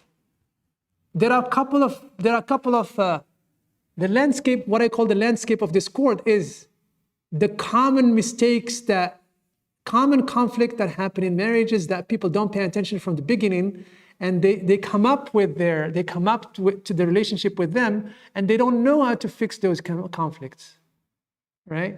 The first thing we talked about expectations. The second thing we talked about models that we bring with us that we think are good models. Some models are, we think of them as, we actually aware of them, some we're not aware of them. What I fear is we replicate so much our parents in relationships. Why? Why? Because that's the first school we learn how to be a husband and how to be a wife. The first school you learn how to be a husband, how to be a wife is when you sit when on the knees of your mother, now to deal with. That's the first school, right? We bring that with us. The way we saw our parents solving the problems, we start from there. And if we don't pay attention to them and we critique that and we adopt that which is good and we stay away from that which is bad, we're going to bring that with us, and that's how we're going to start solving our problems. That's how the conflict. Areas of conflict. Areas of conflict. Finances. The bed. The time. He doesn't have time for me. She doesn't have time for me. Can you think of any?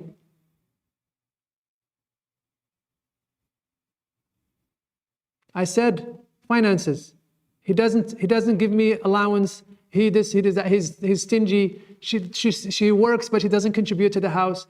All the things, one of them is carrying the load, and the other one is, and so on. So that's, finances is always an issue. It's always in a lot of cases, it's an issue. The control, the issue is not finances. The issue is control. right? It's control. You should write it as control, but it manifests itself in finances. I want to control how much she gets or how much he gets. She wants to control how much, like there's, not long ago, this man was telling me, you know, I'm trying to solve the issue with my wife, and we talked and sit down and talked, and he said, like, what is it that makes you happy? Just tell me what is it that you want from me? She said, I want you to bring the salary I'm serious. Like, if this man was not trustworthy, I wouldn't believe this. Wallahi, you know, if he's not trustworthy, I would not believe it. She said, I want you, when you come at the end of the month, you give me the check, all of it. I mean, by the way, she works and she makes probably more than him. Like, that check, I want that check. I want that check, and I can organize our finances. And he said, like, what? She said, that's what I want. So it's the issue of control. Men and women, I'm talking about men and women, right? It's that, you know, the other man is that, so this is for a woman. Another man is having a spreadsheet, and he gives her those debit cards that have, he puts $200 for her, and she goes to shop, and that's what's, and he puts the stuff in the spreadsheet, and it's not that these people have like they have, I mean, alhamdulillah, the man is a PhD working and doing fine, and the woman is working, and that, but control. Doesn't want not a dime for her, but for him, he can do whatever he wants. He buy coffee, he does this, he does that, new beautiful clothes. And I look at the sister Miskina, and she's like wearing those rags for so many years. It's like, control. So how much are you willing to give from yourself? How much are you willing to consider the other person part of you? How much are you willing to consider to invest in the relationship that they become one? You talk about us, you don't talk about me in a relationship at all.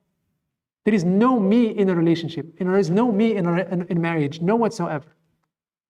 The moment me starts coming in, we have a problem, right? So so control, finances. The bed is problem as well. The difficulty, the difference between the intensity of desires or the intensity and the satisfaction and so on is problematic as well. And then what did I say after that? What did I say?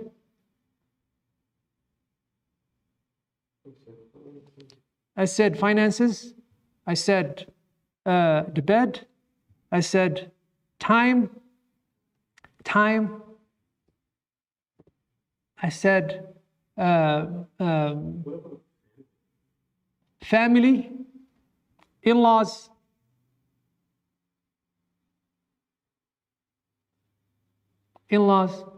What else? You already mentioned before about respect.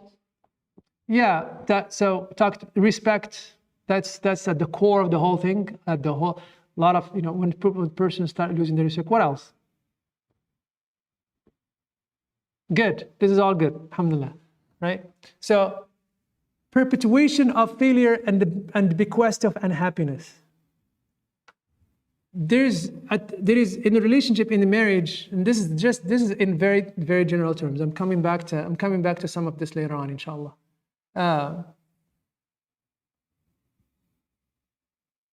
The perpetuation of failure. One person does not have the courage to face the issues, right? And talk about them. The remedy of all of our issues is a beautiful communication. A beautiful communication.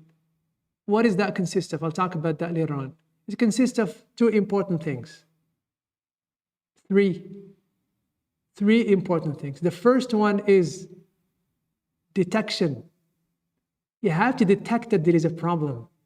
You have to be aware. You have to be aware.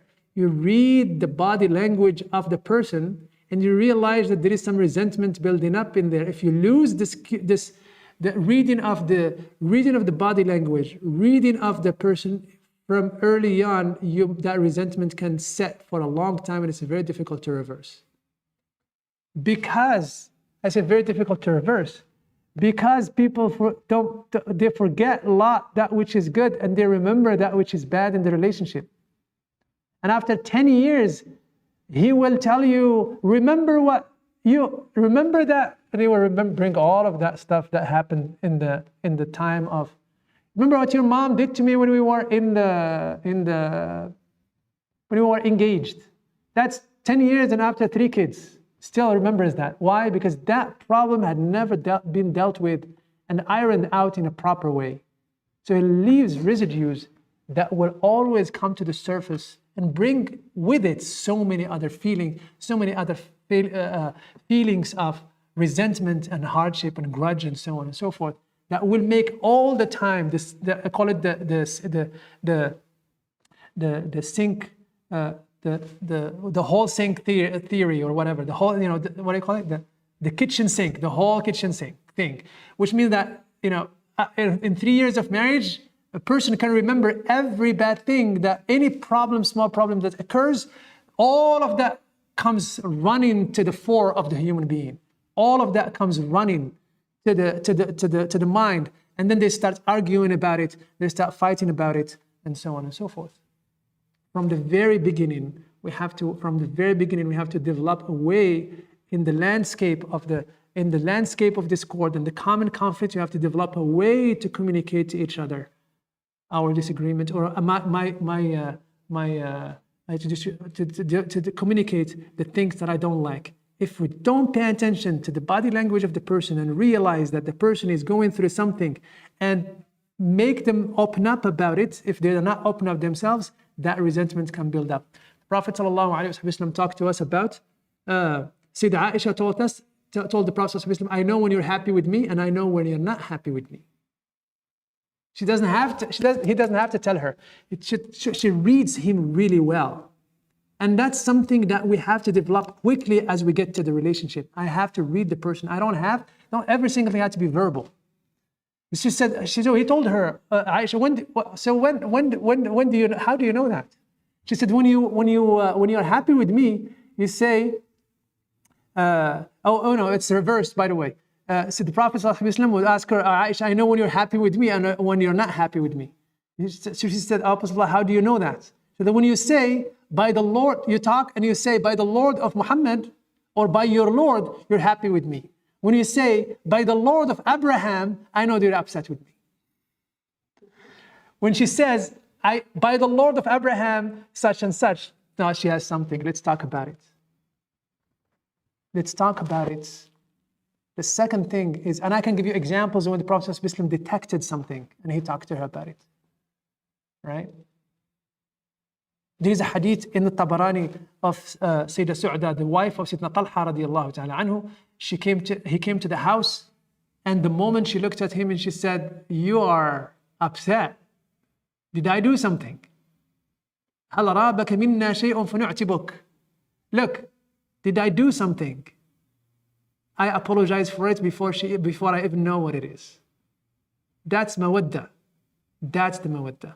And it goes both ways. This example is for a woman reading her husband really well, and for a husband as well. You know what I mean? Reading the wife in a really good way, or wife to be in a very good way. Reading the body language. You're knowing when the person is going through something, and you open up for them and you say, is it time to talk about it? Not every single thing not to be solved right away. That's a failure of communication when you want to make it on your own. It's a selfishness in the relationship when you want to talk about it and your time, not considering the other person's willingness and ability to talk about things. So, we have a time where we talk about things all the time. We have a monthly meeting for our family in which we talk about our finance, we talk about this, we talk about that, we talk about all kind of things. A monthly, we have to institutionalize that. Every month we talk.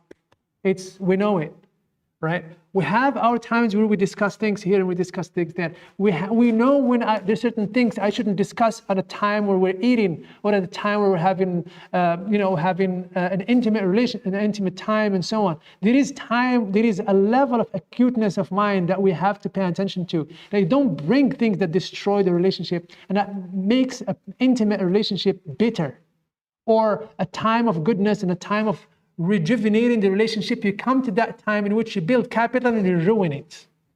Leave whatever you want to talk about to the time where both of us, and we're not ruining a good moment. and so on. That's extremely important. So that's a common, it's a good management of the landscape of discord, as we said. Perpetuation of failure and the bequest of unhappiness is in our inability to communicate, and in our inability to communicate that it lives resentment and resentment and resentment, and now we have kids and we can't solve it, and now we have this and we have that, and we are so tied up that we know we have to end up this, but we're not getting anything out of relationship. In fact, bringing the worst of us, but we can't take that decision. We can't make that decision to separate because of whatever reason. So when that happens, and we raise the kids in that environment, our bequest to them becomes what? With the accounts that you leave them and the house that you leave them a bequest of unhappiness that it's very hard to get out of. That becomes normal in their lives. It's very difficult. You look at some people and you see that they're difficult. It's very hard for them to be happy because they lived in environments that didn't show them happiness. So it's very hard for them to be out of that mindset. Very hard to break out of that ceiling. Right? So looking at how to solve our issues and recognizing where things are, that's it. This is the road that is closed, is extremely important. Counseling. These are all general things, and I'm going to get to some details, inshallah. We still have 3 sessions. Counseling. A lot of people are extremely arrogant, and they don't know that really counseling works. It does work. There is time where even if our relationship is going well or going through something that is not extremely big, we go to counseling. From the very beginning, if there is no counseling to marriage, especially in these days, before we didn't need that. Why? Because we live in big families. The counseling happened within the family. The big family contains itself because there is tradition. There is tradition and practices that are handed in from one place to another place to another place, from not one generation to another generation to another generation. Now with the nuclear family, you're out of your house when you are 17 or 18 or 19, out of your house, working, doing something. So a lot of that knowledge on how to do things and how to be a good spouse and how to be is not taken from actual big family in which there is so much going on, and you learn from all of that. You're out too soon. And that you're exposed to society to teach you what's the model, right? And now what you have the inability to sort out your issues, but with the arrogance of, no, I can solve it myself and I don't want my secret to be out, and so on and so forth. And you end up with what? You end up with a person who is blinded by the problem itself, trying to be the one who leads in the relationship, or the one who solved the issue. You need sometimes, a lot of times, another voice to amplify your voice for you. In a relationship, you need another voice outside to amplify your voice for you. I was here in Taysir. There's a man who came with his wife. I told him, he was talking, and I said, he said, I do this and I do this and I do that and I do this and I do that, right? So I said to them, both of them, I said, why don't you single out all of what you do? So we singled out all of what they do. We put it out together, put it on the board, right? Homework of the kids, she does it, or cooking, or cleaning, or all of the tasks that are out there, put them out there, right? So I said, they were in my library at that time. It was a long time ago. It was when my office was downstairs. I told them, all right, so whoever does something from this list in here, I'm going to give them a book. And I start with the big tasks, and I'm going to give this big books to the person whoever is doing what. So I say, taking care of the kids with their homework and their studies and so on. And she says, me, I give it to her. I give her a book, big book. So after a few minutes, looking at that task, she's carrying 40 books and she's about to drop them, right? And I said, no, those books are extremely dear to me. Don't drop those books. You drop those books like you're dropping my baby. I don't drop those books, all right? And I'm on her. Don't drop those books. And he's just looking. Like, even there, while she's carrying those books, He couldn't make a move to help her. You know what I mean? I'm just trying to show him at that time, look, this is reality. This is your day-to-day life. This is it. Here, look, here. Carrying all of that stuff instead of you saying, look, let me help you. I'm a reason. Let me just help you. You're just sitting there and watching her carrying all of those books, trying to, right? We need a voice that amplifies. And he said to me, I never look at it this way. I never look at it this way, as obvious as it is. But in his view, in his day-to-day involvement with life, he couldn't see it in that way, right? So how much are you carrying and how much is she carrying?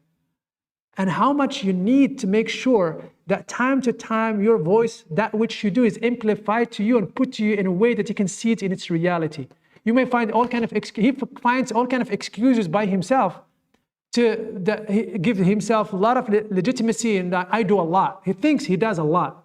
But when it's put to him in real terms, in a different way, he realizes that he doesn't do much. She does more. She does most of the work, right? She's the backbone of the house, literally the backbone of the house.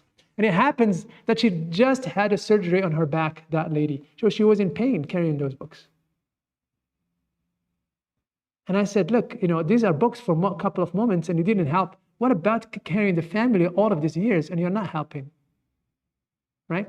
So that's what counseling does. Counseling works. With a good counselor, counseling can save marriages, can really make people reform a lot of people in ways they do things and they help and the way they talk. Because most of the problems comes from the way we talk. Here, we'll talk about that later on. And I will talk about understanding, I will talk about divorce later on, and I will talk about counseling afterwards. Before counseling, there is spiritual and religious, and counseling that has to tell us about marriage and so on. Let me give you an exercise. There's a lot of people who are, can you raise your hand who is wedded in here? Who is married? Raise your hand if you're married. Married, are you married now? People who are married now, raise your hands. Assalamu alaikum. Saima, how are you doing? Okay. Can you do, okay, so I see Zain and Layla, okay, married. I see Dr. Dan, please raise your hand. Those are married. Raise it. Okay, so those who are not married, raise your hand. Okay, let's make it this way. Cool, okay. Cool. So I'm going to give you an exercise right now. What is, in your opinion, if you have to make a list of the things that you would love in a spouse, what is it? What is this? What is the most important things to you? Because that which is the most important to you, and don't talk, I'm talking about the most important to you, and don't go over 5. Because if your list is 20, right, you're unrealistic. I would add another description. You're crazy. Right? You have 20 in your list, like 20, 25 things, then you know what? Right? 5 or 7 that are extremely crucial for you, that without which you cannot have a relationship. That for you, they're at the core of the whole thing. And be frank with yourself. Don't lie to yourself. Right? Don't be too idealistic, and don't be too idealistic, and don't be too, right? So what is important to you in a relationship? What's important to you in what, if your ideal spouse, what are the things that you would love to have in a person, right? 5 to 7. Don't go beyond that. All right, so I'll give you this exercise, 3 minutes, inshallah. Go ahead. But by the way, you're going to share.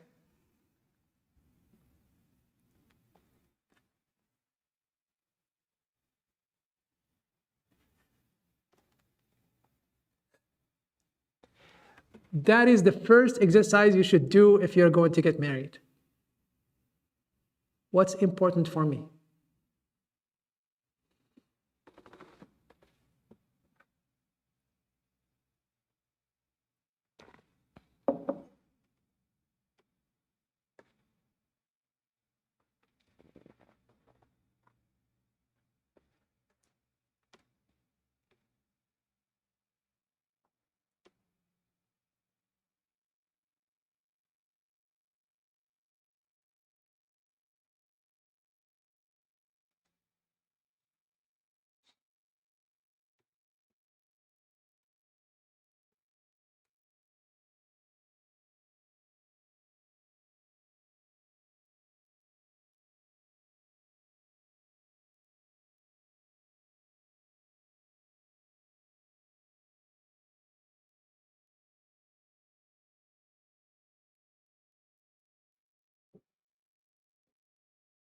Main and Layla. Okay, ready? No? Still thinking about it?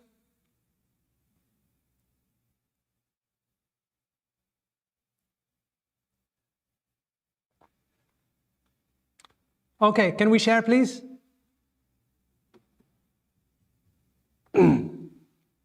Stay, Ashraf, can you Yeah, it's unmuted. all right, can you please raise your hand and go ahead? Share. What are some of the things that are important to you in a relationship?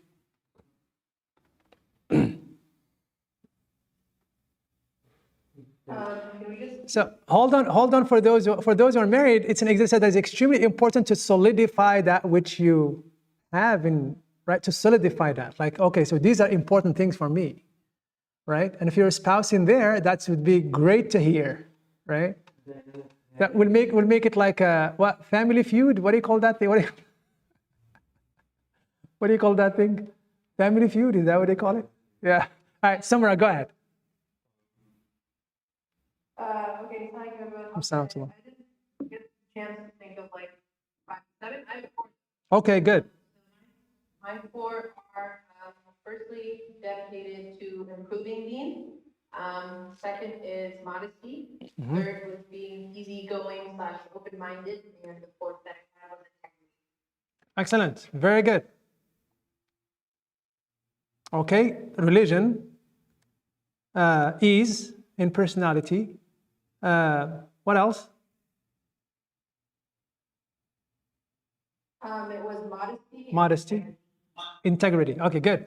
Excellent. Somebody else. Bismillah, Bismillah. Sisters, Bismillah. Brothers, please go ahead. I guess I give one, my 4. Can you hear me okay? Yeah, we can hear you. We can hear you fine. Good. Okay, so the first one for me was trustworthy, someone you can trust, and second was loves Allah and the Prophet sallallahu alaihi wasallam. And then having the character. The third one's like character, having an overarching compassionate character. And then I think the fourth one, someone who likes to communicate, not afraid to say what's on their mind. And then someone full of life, someone who loves life, loves to live life. Good. Excellent. All right. Good. That's all good. Excellent. Yes. Sister Diana said, respect, safeties, space to exist, commitment without doubt, akhirah, spirituality, being, and personality. Good. Excellent. That's all good. That's very good. Excellent. Somebody else. Come on, guys. Go ahead, Omar. I wrote 7 things.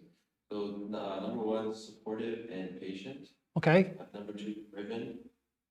Number 3, comforting and nurturing. Number 4, adventurous. Number 5, well-read and educated. Number 6, like takes care of themselves, like, and then number 7, spiritual and religious, obviously Muslim. Cool. Good. Excellent. Said Sifat, go ahead. Sure. So I put striving for the akhirah and becoming a better person for Allah. Being kind, being compassionate, confidence, family first, and just easygoing and good sense of humor. Good. Excellent. All of that is good. Somebody else. Go ahead. Bismillah.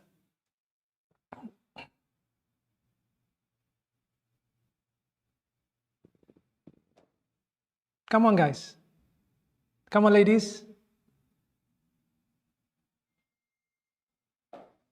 Sure, Hassan.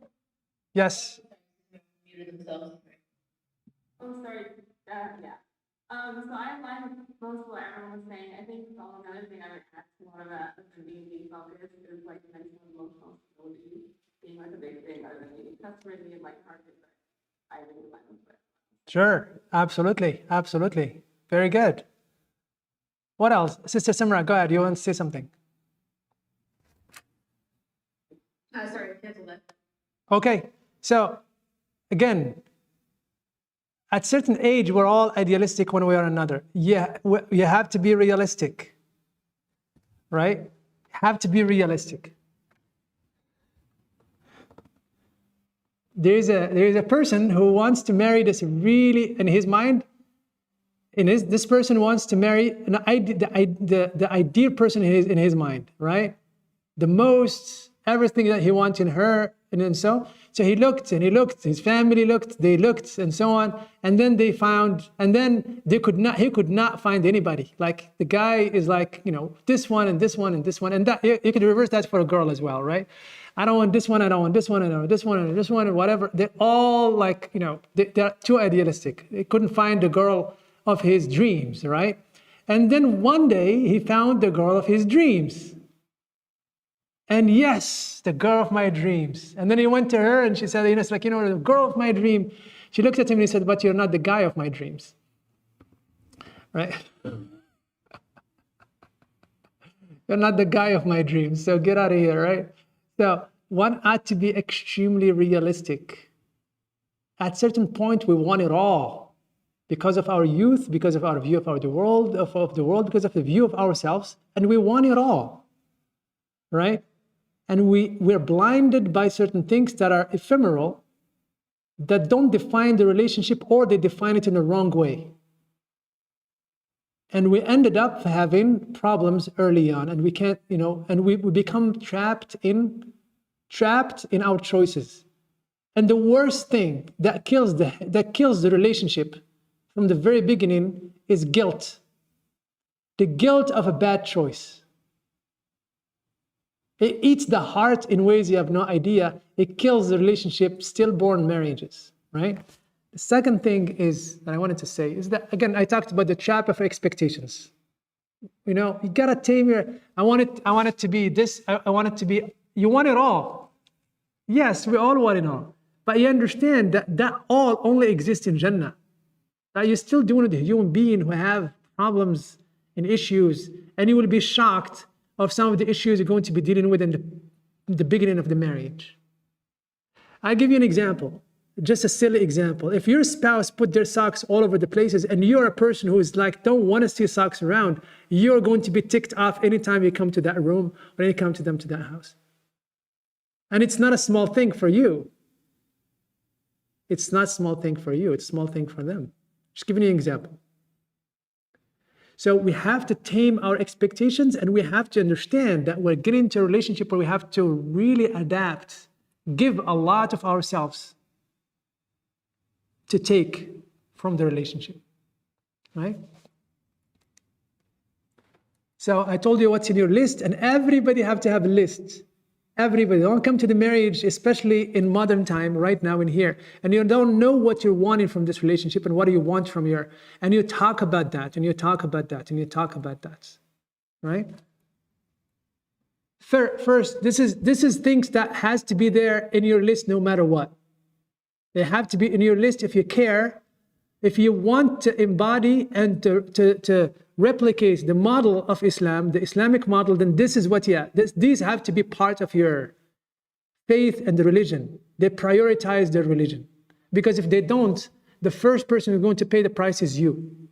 I know a person, vividly, I remember this man who was extremely religious, really good, right?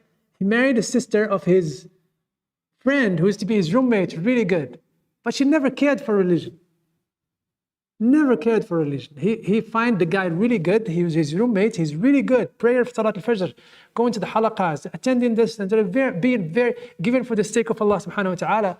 And lo and behold, not married after 1 year. None of that is existing in his life anymore. And the guy, you know, summer comes in. He wears a short. His wife wears a bikini, and hopped to the beach. Where is Brother Ahmed? Gone, Brother Ahmed. How much is your religion important to you? How much you centralize it in your life? And it should not be in the surfaces. It should be like really meaningful, in a meaningful way, right? The second thing, because if this is not there, then how can you call this a prophetic model? If it's not your spouse in the hereafter, then what are you gathered for? If you're not helping each other to save each other from hellfire, then what is this relationship for? Right? You gotta remember how many times Allah Ta'ala in the Quran spoke about the spouse that are revealing each other in the hereafter. And they're fighting in the hereafter. Right? The second one is character. Character is extremely important. You don't want somebody who's liar. You don't want somebody who's untrustworthy. You don't want somebody whose character reflects the character of Jahiliyyah that is out there. You don't want somebody who doesn't have a personality that stands up for its own. You don't have character is extremely important. You don't want somebody who's remote controlled. Somebody who's remote controlled. If you have to negotiate something, then you're not negotiating with him or negotiating with her. You're negotiating with her dad or with her mother by proxy. You don't want that relationship. You want character, and I mean Islamic character and character itself, like personality-wise. Right? You fall in love with a person for their personalities. So if you don't get to know that personality well and fell in love in it, then you don't have, then that relationship is going to fall apart. Right? And the third thing that is extremely important, a lot of religious people say, no, well, attractiveness. You gotta be attracted to each other. And there is attractiveness. It is extremely essential that you be attracted to these people. People are different in matters of attractiveness. They have to tame their expectations. You know what I mean? You have to understand that, you have to, I remember this brother who went with this brother as an older brother to go with him to see, he was like his teacher, even he was his teacher, right? In our jama'ah. And then he takes him with him, because his father is not there, takes him with him to go to see the sisters he wants to marry.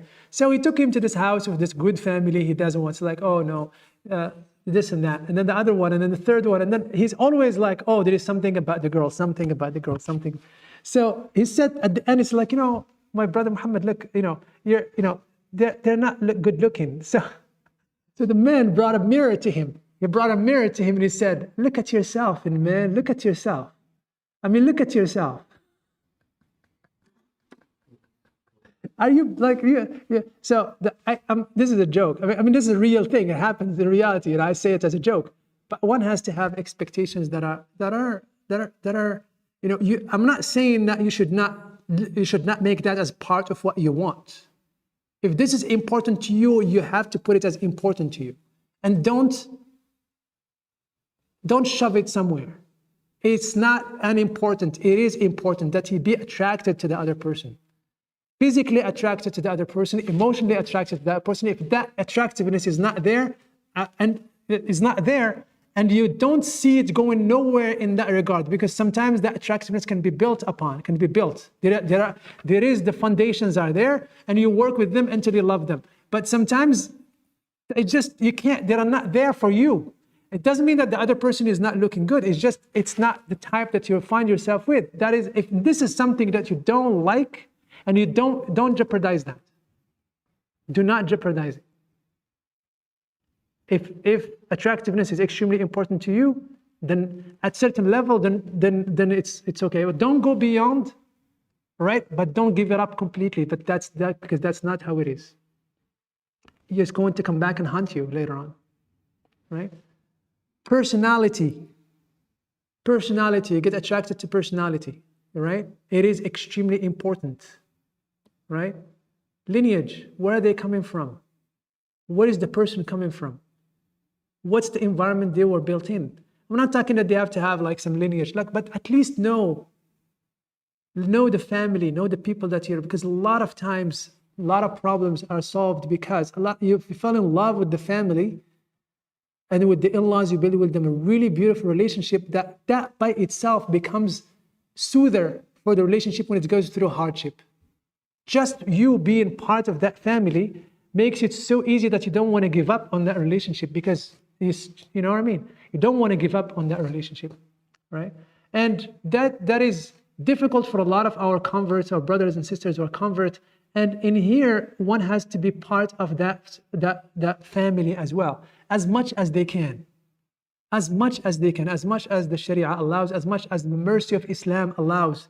And the mercy of Islam is wide in that regard, right? So the idea that we only have to marry, no, sometimes you find so much khair in the in-laws that will make the rocky relationship smooth. You'll find help with them, you'll find assistance with them, you'll find, and so on. So you need to know that, you need to pay attention to that as well. And the person has to be capable. Have to be capable in both ways. Relationship necessitate that you do things, right? The husband, if both of you are working, that you need to know how to do things. You need to know how to, you know what I mean? Being nice and being religious is not enough in a relationship. Sometimes the relationship can break because of the person not knowing how to do things. And the person has to learn how to manage a house. Because it necessitates work, it necessitates investment, it necessitates personality. It is extremely important. So the person has to be capable, all right, for the family to go. It couldn't be just one side. One person makes all the decisions, the other person does not, because they relegate every single thing to the other person do it. No, that doesn't work like that. Family will be tilted like this. And you can't walk with one foot or the other foot is not working. You have to be capable, right? And question, what do we have in common? What do we have in common is an extremely important question. What do we have in common when we talk? What do we have in common when we're silent? What do we have in common when we're together? What do we have in common when we're not together? What do we have in common? That's an extremely important question that you have to sit down and think about. What do we have in common with this person? What do we share? Because what you share from the beginning, you can build upon. If your joy is in the east and her joy is in the west, and her pastime is in the east and your pastime is in the west, when are you going to meet? When are you going to meet to make a family? Right? Yes, one had to sacrifice, and you make her joy your joy, and you make his joy your joy. But there is a time where you have to do things together because you both like them, and because you both enjoy them, and because you invest in them, and so on. We all have to invest in the individual likes of each other. Individual likes of, oh, okay, I don't like this movie, but I go with you for it, and I show joy for it. I don't like this thing, but you know what I mean? That sacrifice, I'm just giving you silly examples, but those sacrifices are extremely important.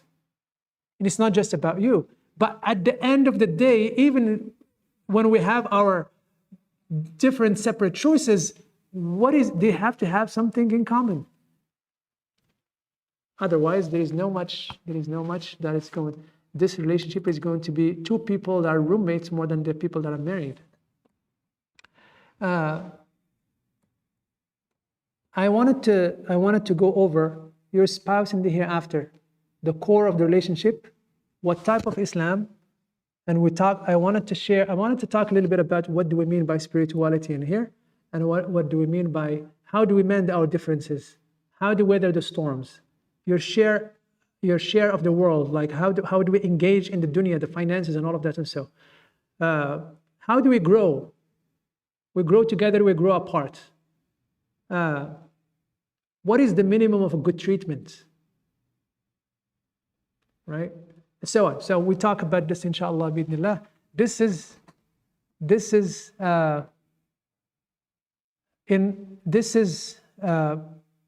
I wanted to talk about character as well. We talk about character in general. I'm going to talk about character in detail. What are some of the main character that has to be existing in there? If they're not there, then the relationship is going to be tilted.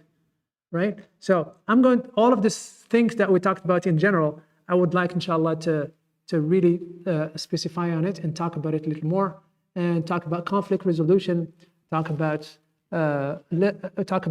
spirituality in details, inshallah, to make sure that we understand what we mean by all of that, inshallah. This is 1:10. This is almost 3 hours. I give you one break, which is not fair, but You know how it goes in here, right? Jazakumullah kulla khair. I'll stop in here. I'll give inshallah 10 to 15 minutes for questions and answers. And the rest, inshallah, is going to be for the next leg of the relationship, of the relationship. Like in the next part of the workshop, inshallah, bi'idhnillah, it's going to be on what? The 21st, right? Oh, when's the next one? On the 21st, inshallah, bi'idhnillah, we will start it with an exercise that I'm going to give you, which is all of what I'll share. I'll share the slides that we have so far. Take a look at them and bring your questions. I'll give 45 minutes to just questions from you next time, inshallah. That's where we start with, and then we go on to continue, inshallah, bi'idhnillah. So 10 minutes for questions, and then I'll go to pray dhuhr, inshallah, bi'idhnillah. Bismillah. Stay Ashraf, go ahead.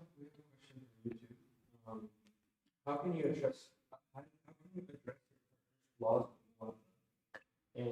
and after addressing these issues with wanda, what can we do to overcome the residual feelings of guilt and inadequacy? Is that something you work on internally or with us? So we said that mawadda. Did you got all of you heard this? The question?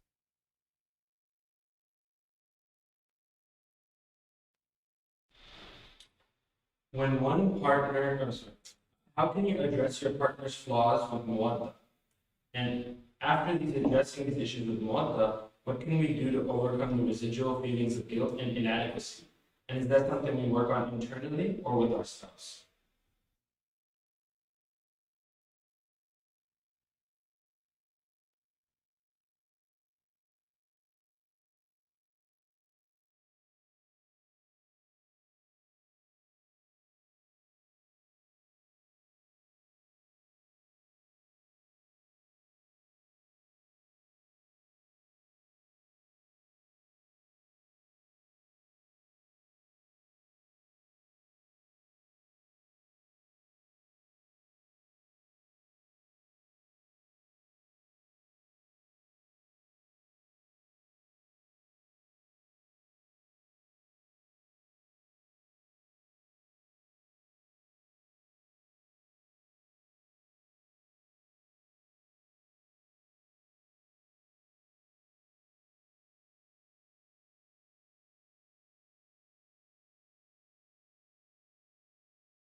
Okay.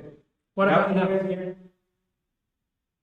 What about now? Can you hear now? A little bit? Far? Yeah, you can get it out. Just, I guess the camera mic, Yeah, this is the camera mic. The camera mic, That the camera mic. Okay, gotcha. It's fine. But can you hear? You can hear, right? We can hear. We can hear. Good. Cool. So some people are in a relationship. Some people are extremely, blatant. They're blunt and they're blunt. They're just like whatever comes to them, whatever mistake they see, they click on it. they have whatever mistake they see, they have to mention it. They have to mention it. You know, that's the recipe for disaster. It wears out people no matter how strong they are. A lot of stuff in the relationship have to be overlooked. If you're not willing to overlook 70% of what you see, you're not going to have that relationship going. If you're wants to have every single thing correct as you want, then relationship is going to be extremely hard. You have to learn how to do taghadi. Taghadi is like when you turn your face on things. You make it seem that you didn't see it. Make it seem that you didn't hear it. And then you go by things. Otherwise, if they're not willing to overlook, your relationship is going to be very, very hard. If you're that person, like every mistake had to go, everything had to be, oh my gosh, life is going to be difficult. Certain things you have to let go. Certain battles are not worth winning. Certain arguments are, can you guys hear me? Yes. So that's one thing. The second thing, if your critique does not come from a place of love, then it exacerbates more than it fixes. Our critique should not be from place of exacerbation. Our critique should not be out of you're annoyed with something, give it a day or two and then talk about it. Because if you're annoyed and every time you're annoyed or disappointed or so you're going to comment, you don't know what's going to come out of your mouth. That will stay with the person's mind and the person's heart for so many years. What you cut from you cut some person and they can heal, but you cannot. But when you cut somebody with your mouth, they may not heal. So how should we correct our? Sometimes we have to understand the person first. Sometimes we have to overlook. Sometimes we have to let it go for a day or two, and then we talk about it. See, yesterday you said something that was not cool. You really want to talk to you about something, and so now you're calm and collected and not angry and so on. And it's hard sometimes. It's really hard to let go. Sometimes it's really hard to let go. You want to get it out quickly, and you want to make sure that, right? Make sure that you know who's the man or you know who's the woman in the house, right? So, and this is the time where the nafs comes in. And it allows us to, the nafs comes in and allows us to disrespect or allows us to go over the boundaries, right? So should we correct each other? Absolutely. That's what the relationship is. Just like the two hands, they wash each other. But you don't have while washing each other, you don't have to skin each other. You know what I mean? You don't have to skin. Yeah, just wash. And wash gently and nicely. Gently and nicely, right? So should we help each other with our yes. There are multiple conditions of giving a nasiha or critiquing, right? One of them is that you're not angry. The second thing is that it comes from a place of love. The third one is that you make sure that it's actually a mistake, right? We try to understand where the person is coming from. Try to understand why people are doing this or are doing that. You know what I mean? Give time to people to change, because people don't change in like this. It's not the moment you say it to them, they're going to change who they are. You have to give it time. You have to give them time. Pay attention to I told you some mistakes you have to wait for 5 years, 6 years. Right? You have to wait for things to settle. Certain things you have to adjust in a little bit by little bit by little bit by little until that habit is changed. Some of them are related to age. Some of them are related to upbringing. Some of them are, and so on. So you have to understand the nature of that thing, and so on. Some of the things need to be corrected right away, but in the most beautiful, in a way that doesn't leave a mark. Think of correcting your spouse as a gift that you're giving them. I give you an example in Taysir that when you want to give a gift, you don't come and throw it on somebody's face. You wrap it in a cellophane paper, and you put a bow on it, put a nice thing, and then you give it to them. Imagine that every beautiful diamond you're going to bring to your wife, you throw it in your face, no matter how expensive that diamond is. Guess what she's going to do? If she has dignity, guess what? You're going to find it on your eye, man.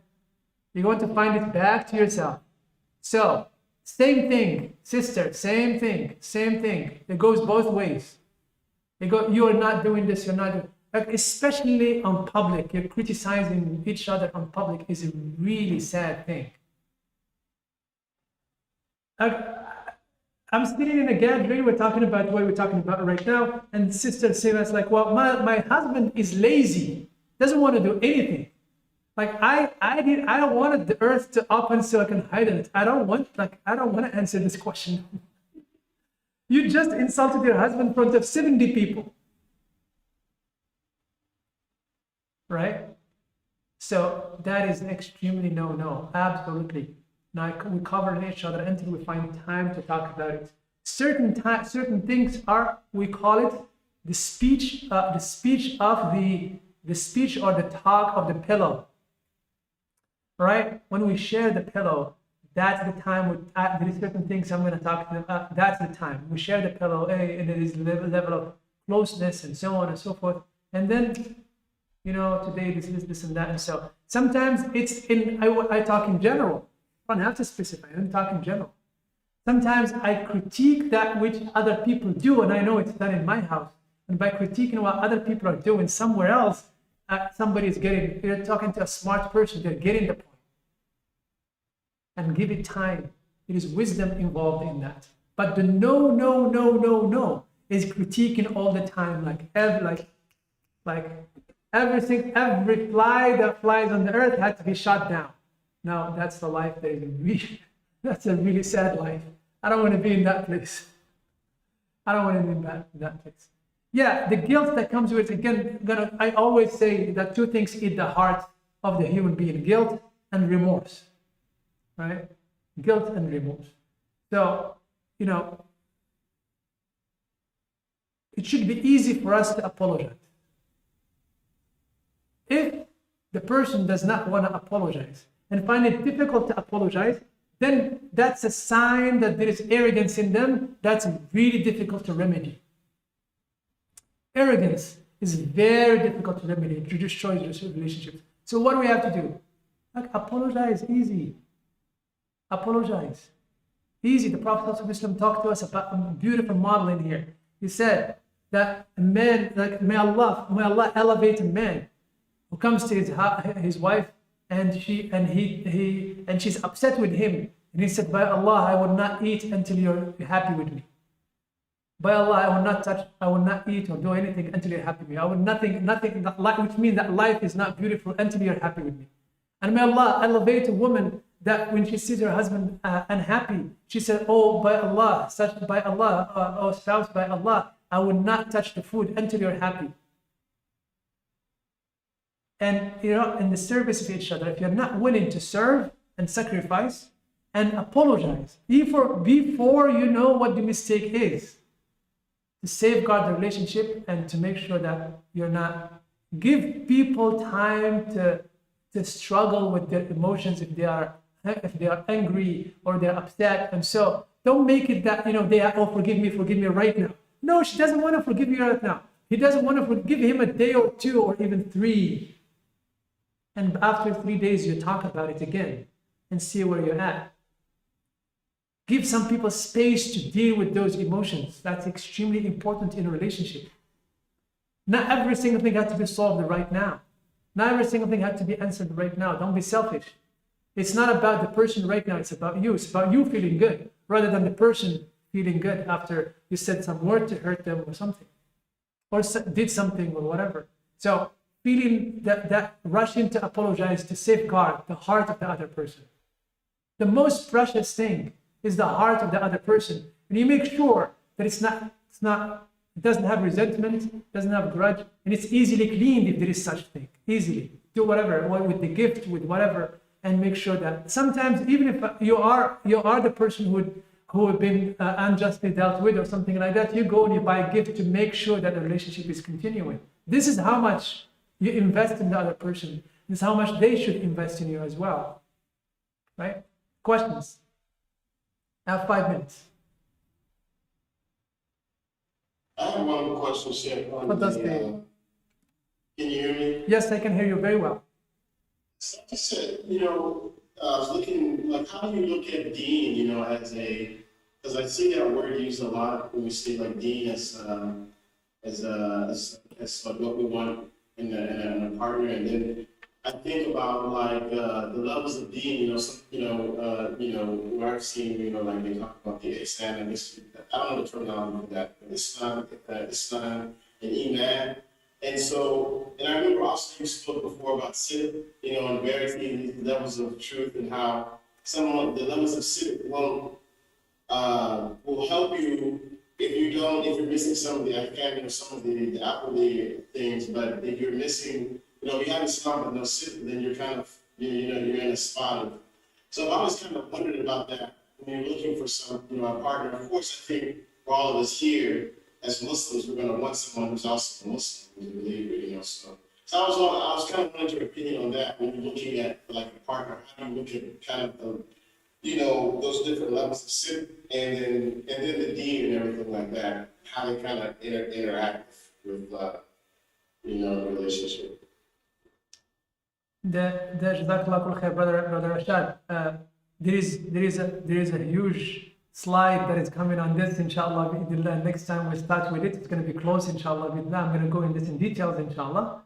And suffice to say right now in here that if there is no compatibility in the way we see religion, it's going to be very difficult. You know what I mean? It's going to be extremely difficult. You go for a ribat and she can't understand that. Or she wants to have a retreat with the sisters and he can't understand that. And you can't understand why is that important. You know, that's the most important for her, for you. For her is that to pray for her 5 daily prayers and that she serves you, and that's all. There is that belief in a lot of religious men, right? That's all she needs to do. And to have her salvation. And that her spiritual cultivation is something that is like not necessary, right? The idea in here is that we have to understand what type of Islam the person that you're going to marry, you know, have in their heart. What do they mean? What Islam means to them? Yes, she's Muslim, she wears hijab, or he's a Muslim, he goes to the masjid, but that's all.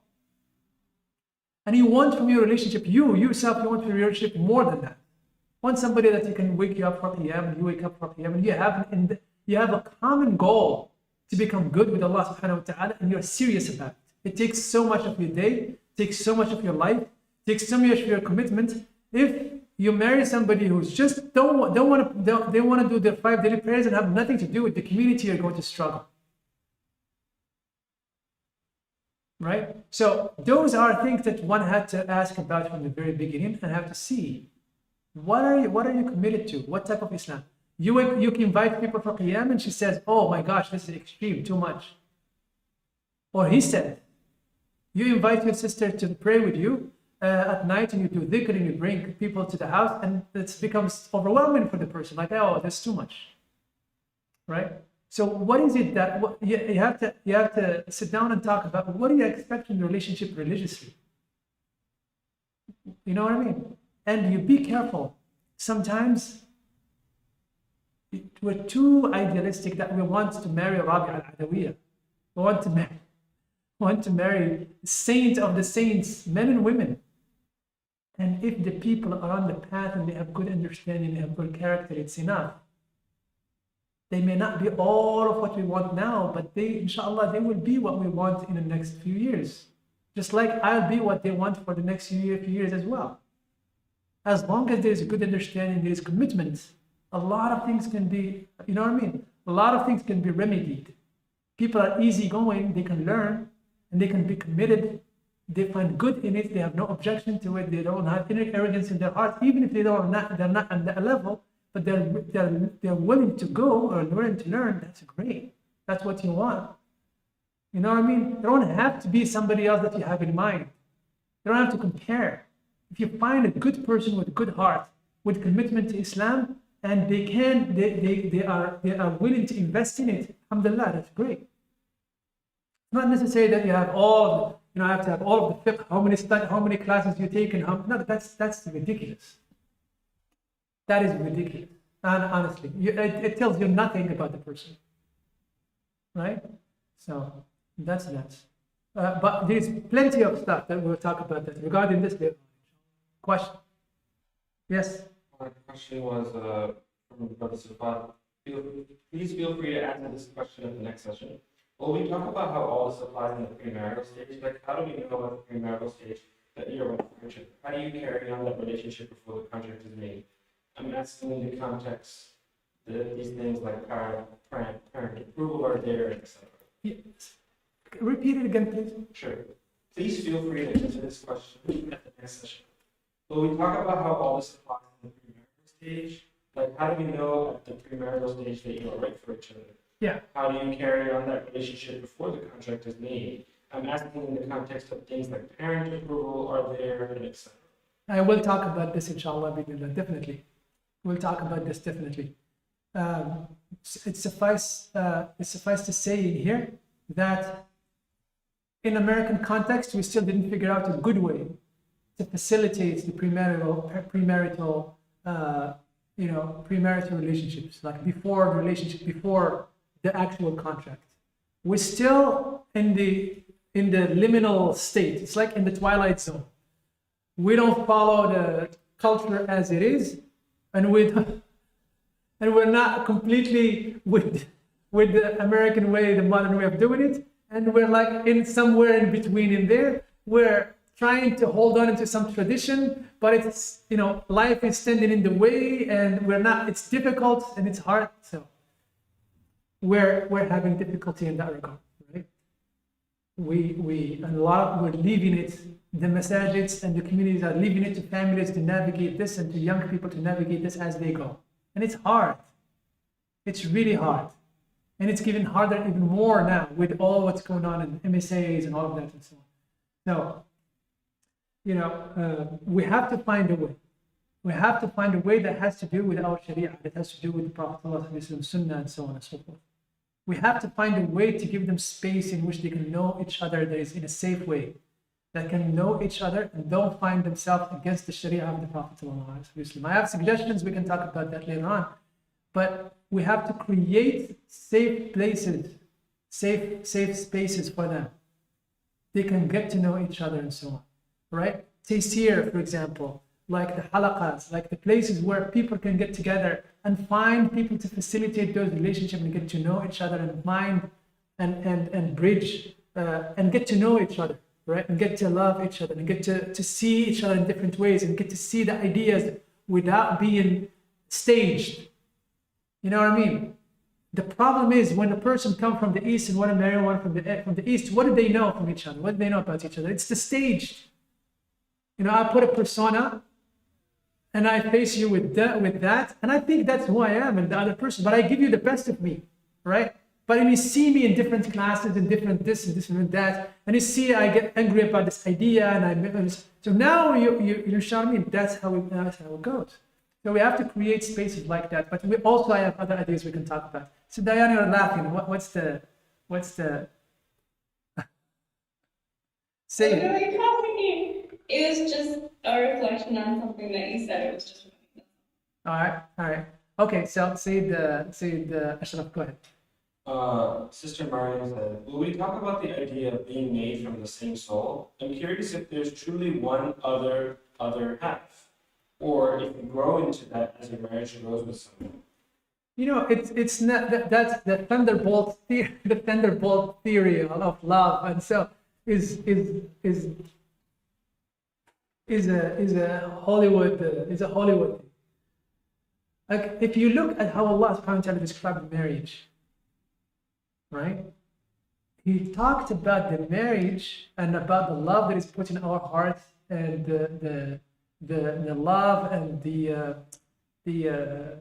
mawadda in the heart as one of his signs, just like he speaks about, and among his signs, among his miracles and the signs that he has on like the universe, the creation of the sun and the moon, the creation of the greenery, the creation of the vegetation, the creation of the other creation, right?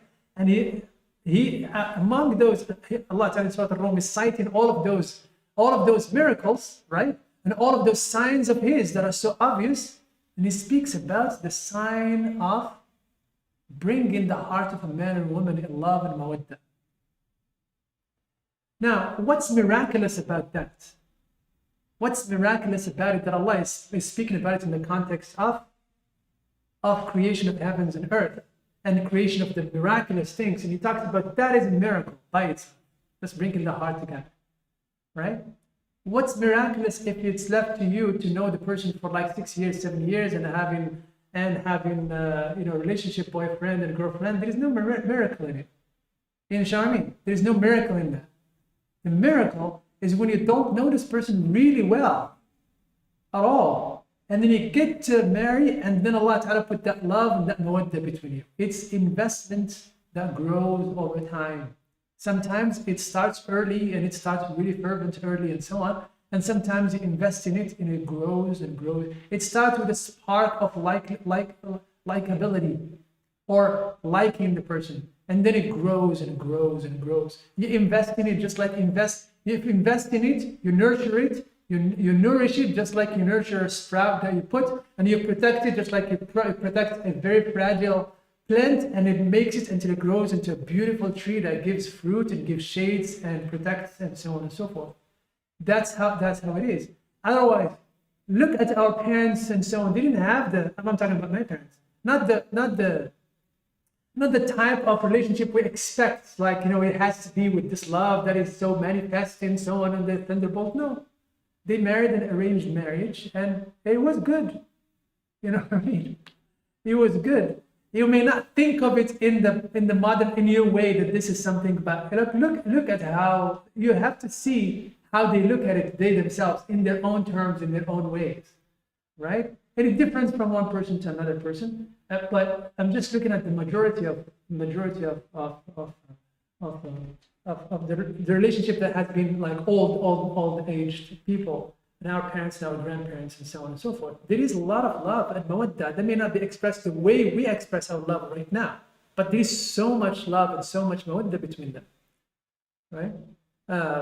So yeah, we have to this idea that I have to find my other half. Yes, you have to find your other half. We're all married. It's all subscribed. It's all written with Allah Subhanahu wa Taala. It's all decided who you're going to be with and who you're going to marry. That's for sure. But this is in Allah Ta'ala's knowledge. You don't know that. So you have to go through the path, right? And the path sometimes necessitates that you invest in that relationship. You invest in it, no matter what. You invest in it. It starts from different beginnings. Some people have that very strong, the thunderbolt, and the other people, they just start normal, and then they build it, and it becomes more sustainable, more beautiful over time. And it brings, like I always say, this is the example I say, you come to a relationship, right? And in your heart, there is the family, there are squares in your heart, like in your spiritual heart or in your emotional heart, there are squares, right? You come and it's filled by your love to your parents. Square love to the parents is filled. The square love to your sisters and siblings and brothers is filled. And there is so many other areas in there that needs to be filled. So when you marry, a big part of your heart is filled as well. When you have children, another side of your heart is filled as well. You know what I mean? So you have to invest in the filling of your heart with that love. You have to invest in it. If you're not investing in it, we're not going to. She gave a follow-up comment. She said, Sure. I'm referring to the saying generally in Islamic tradition that two are made from the same soul. Yeah. So is that just a saying, or is it in Quran Hadith? No. That's not. It's Allah Ta'ala created us from the soul of Adam. Allah created Adam, and He created from him Hawa. But it's not every couple. You know what I mean? It's not every couple. No. Everybody, Allah Ta'ala, we're all from the same soul. That which Allah Ta'ala blew in Sidna Adam. We're all from that. Right? But of this idea that it's like they give the example of the grain that has two sides, right? They give the example like they're two. No, it's not. It's just a cultural thing. But the idea that we're all married with Allah Subhanahu wa Taala, that Allah Ta'ala knows who our spouses, and it's written and all of that. That's true. That is very true. No, I mean, you get what Allah Ta'ala gives you, that's true, but there is process that you have to follow. What's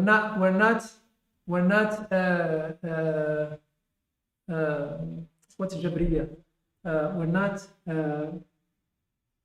determinists. The people who say that every single thing is determined and I don't have a choice. No, you do have a choice. You do have a choice. So you engage in making the choice for yourself and choosing who is the person who is going to be. And how do you know that this person is your other half? How do you know that? It's not written anywhere. You know what I mean? So you have to invest in it and figure it out, right? You can never, with all the preparation of the world, you can never take away from the marriage the element of surprise. Are you guys with me? This is extremely important point in here. You can tie your camel as much as you want. You could have all the sessions of the world of premarital counseling. You could have all the things that you could check all the boxes, character, this and that, and then it doesn't work. You know what I mean? You can never take away from the marriage the element of surprise and the element of ambiguity. It is there because you're dealing with the human being, and you always have to expect that.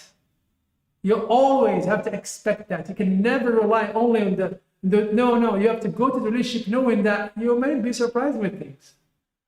You may be surprised or shocked or whatever. You can't. That's how it is. That's how the relationship are. You can never just go knowing, oh, I know the person 100%. No. Absolutely not. You could know, you will be surprised by the 10th year of marriage, something comes up and derails the whole relationship. After 10 years, after 15 years, you think you know the person, but in fact, right? You know, that's because you're dealing with the human being. All right? One more question and we stop. Diana said, Go ahead. will we also discuss when people marry multiple times throughout their life? Yeah. Allah knows that we will marry X person, but that also means that Allah knows we might marry Y. Yeah. X too. Absolutely. Absolutely. Why is it? So why is it? No, sorry. Sorry. You She's saying Allah will know we'll marry X, but He also knows that we're going to marry Y and Z. Yeah. Absolutely. Absolutely. No doubt. No doubt.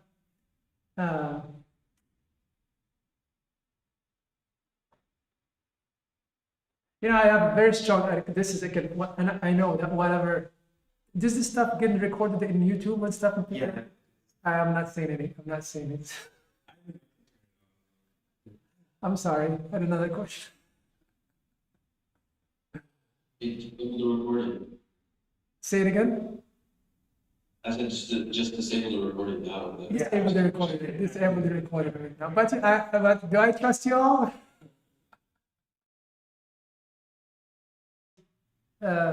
She died in 2000.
Be a monk. We talk about this later on. One should not be a taster, right?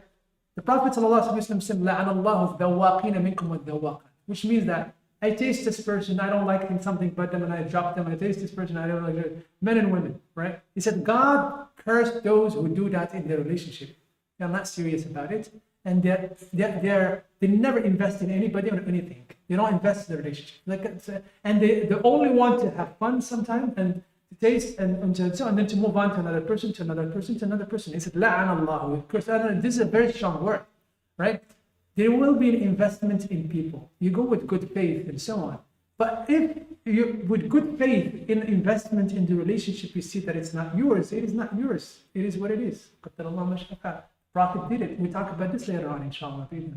And Allah knows, of course, Allah knows. So, yes. No more questions? Am I leaving anything? We'll start with 45 minutes of questions next time, inshallah. So go ahead. You're going to receive inshallah, the slides, and tell us what you think, and keep us in your dua, and prepare for it, inshallah, bi'idhnillah. Bring your questions and have a lively discussion at the beginning, inshallah. Good? All right, excellent. Jazakumullah kulla khair. Let's read the Fatiha together and let's pray, inshallah.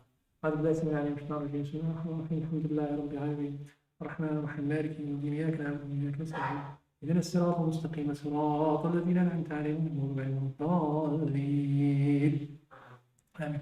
اللهم صل على سيدنا محمد وعلى آله وصحبه وسلم. سبحان ربك رب العزة عما يصفون وسلام على المرسلين الحمد لله رب العالمين.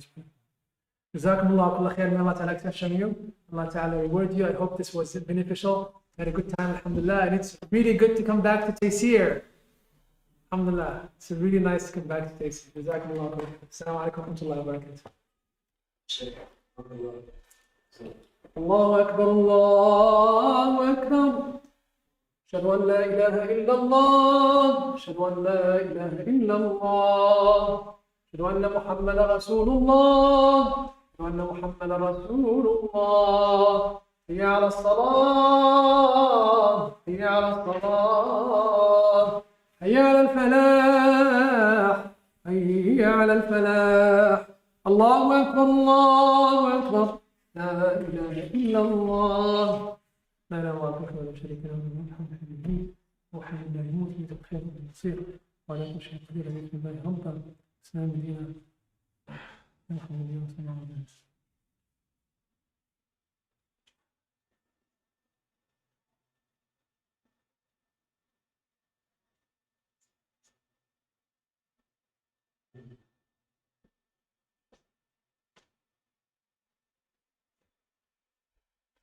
Oh, I'm really sorry. I just saw your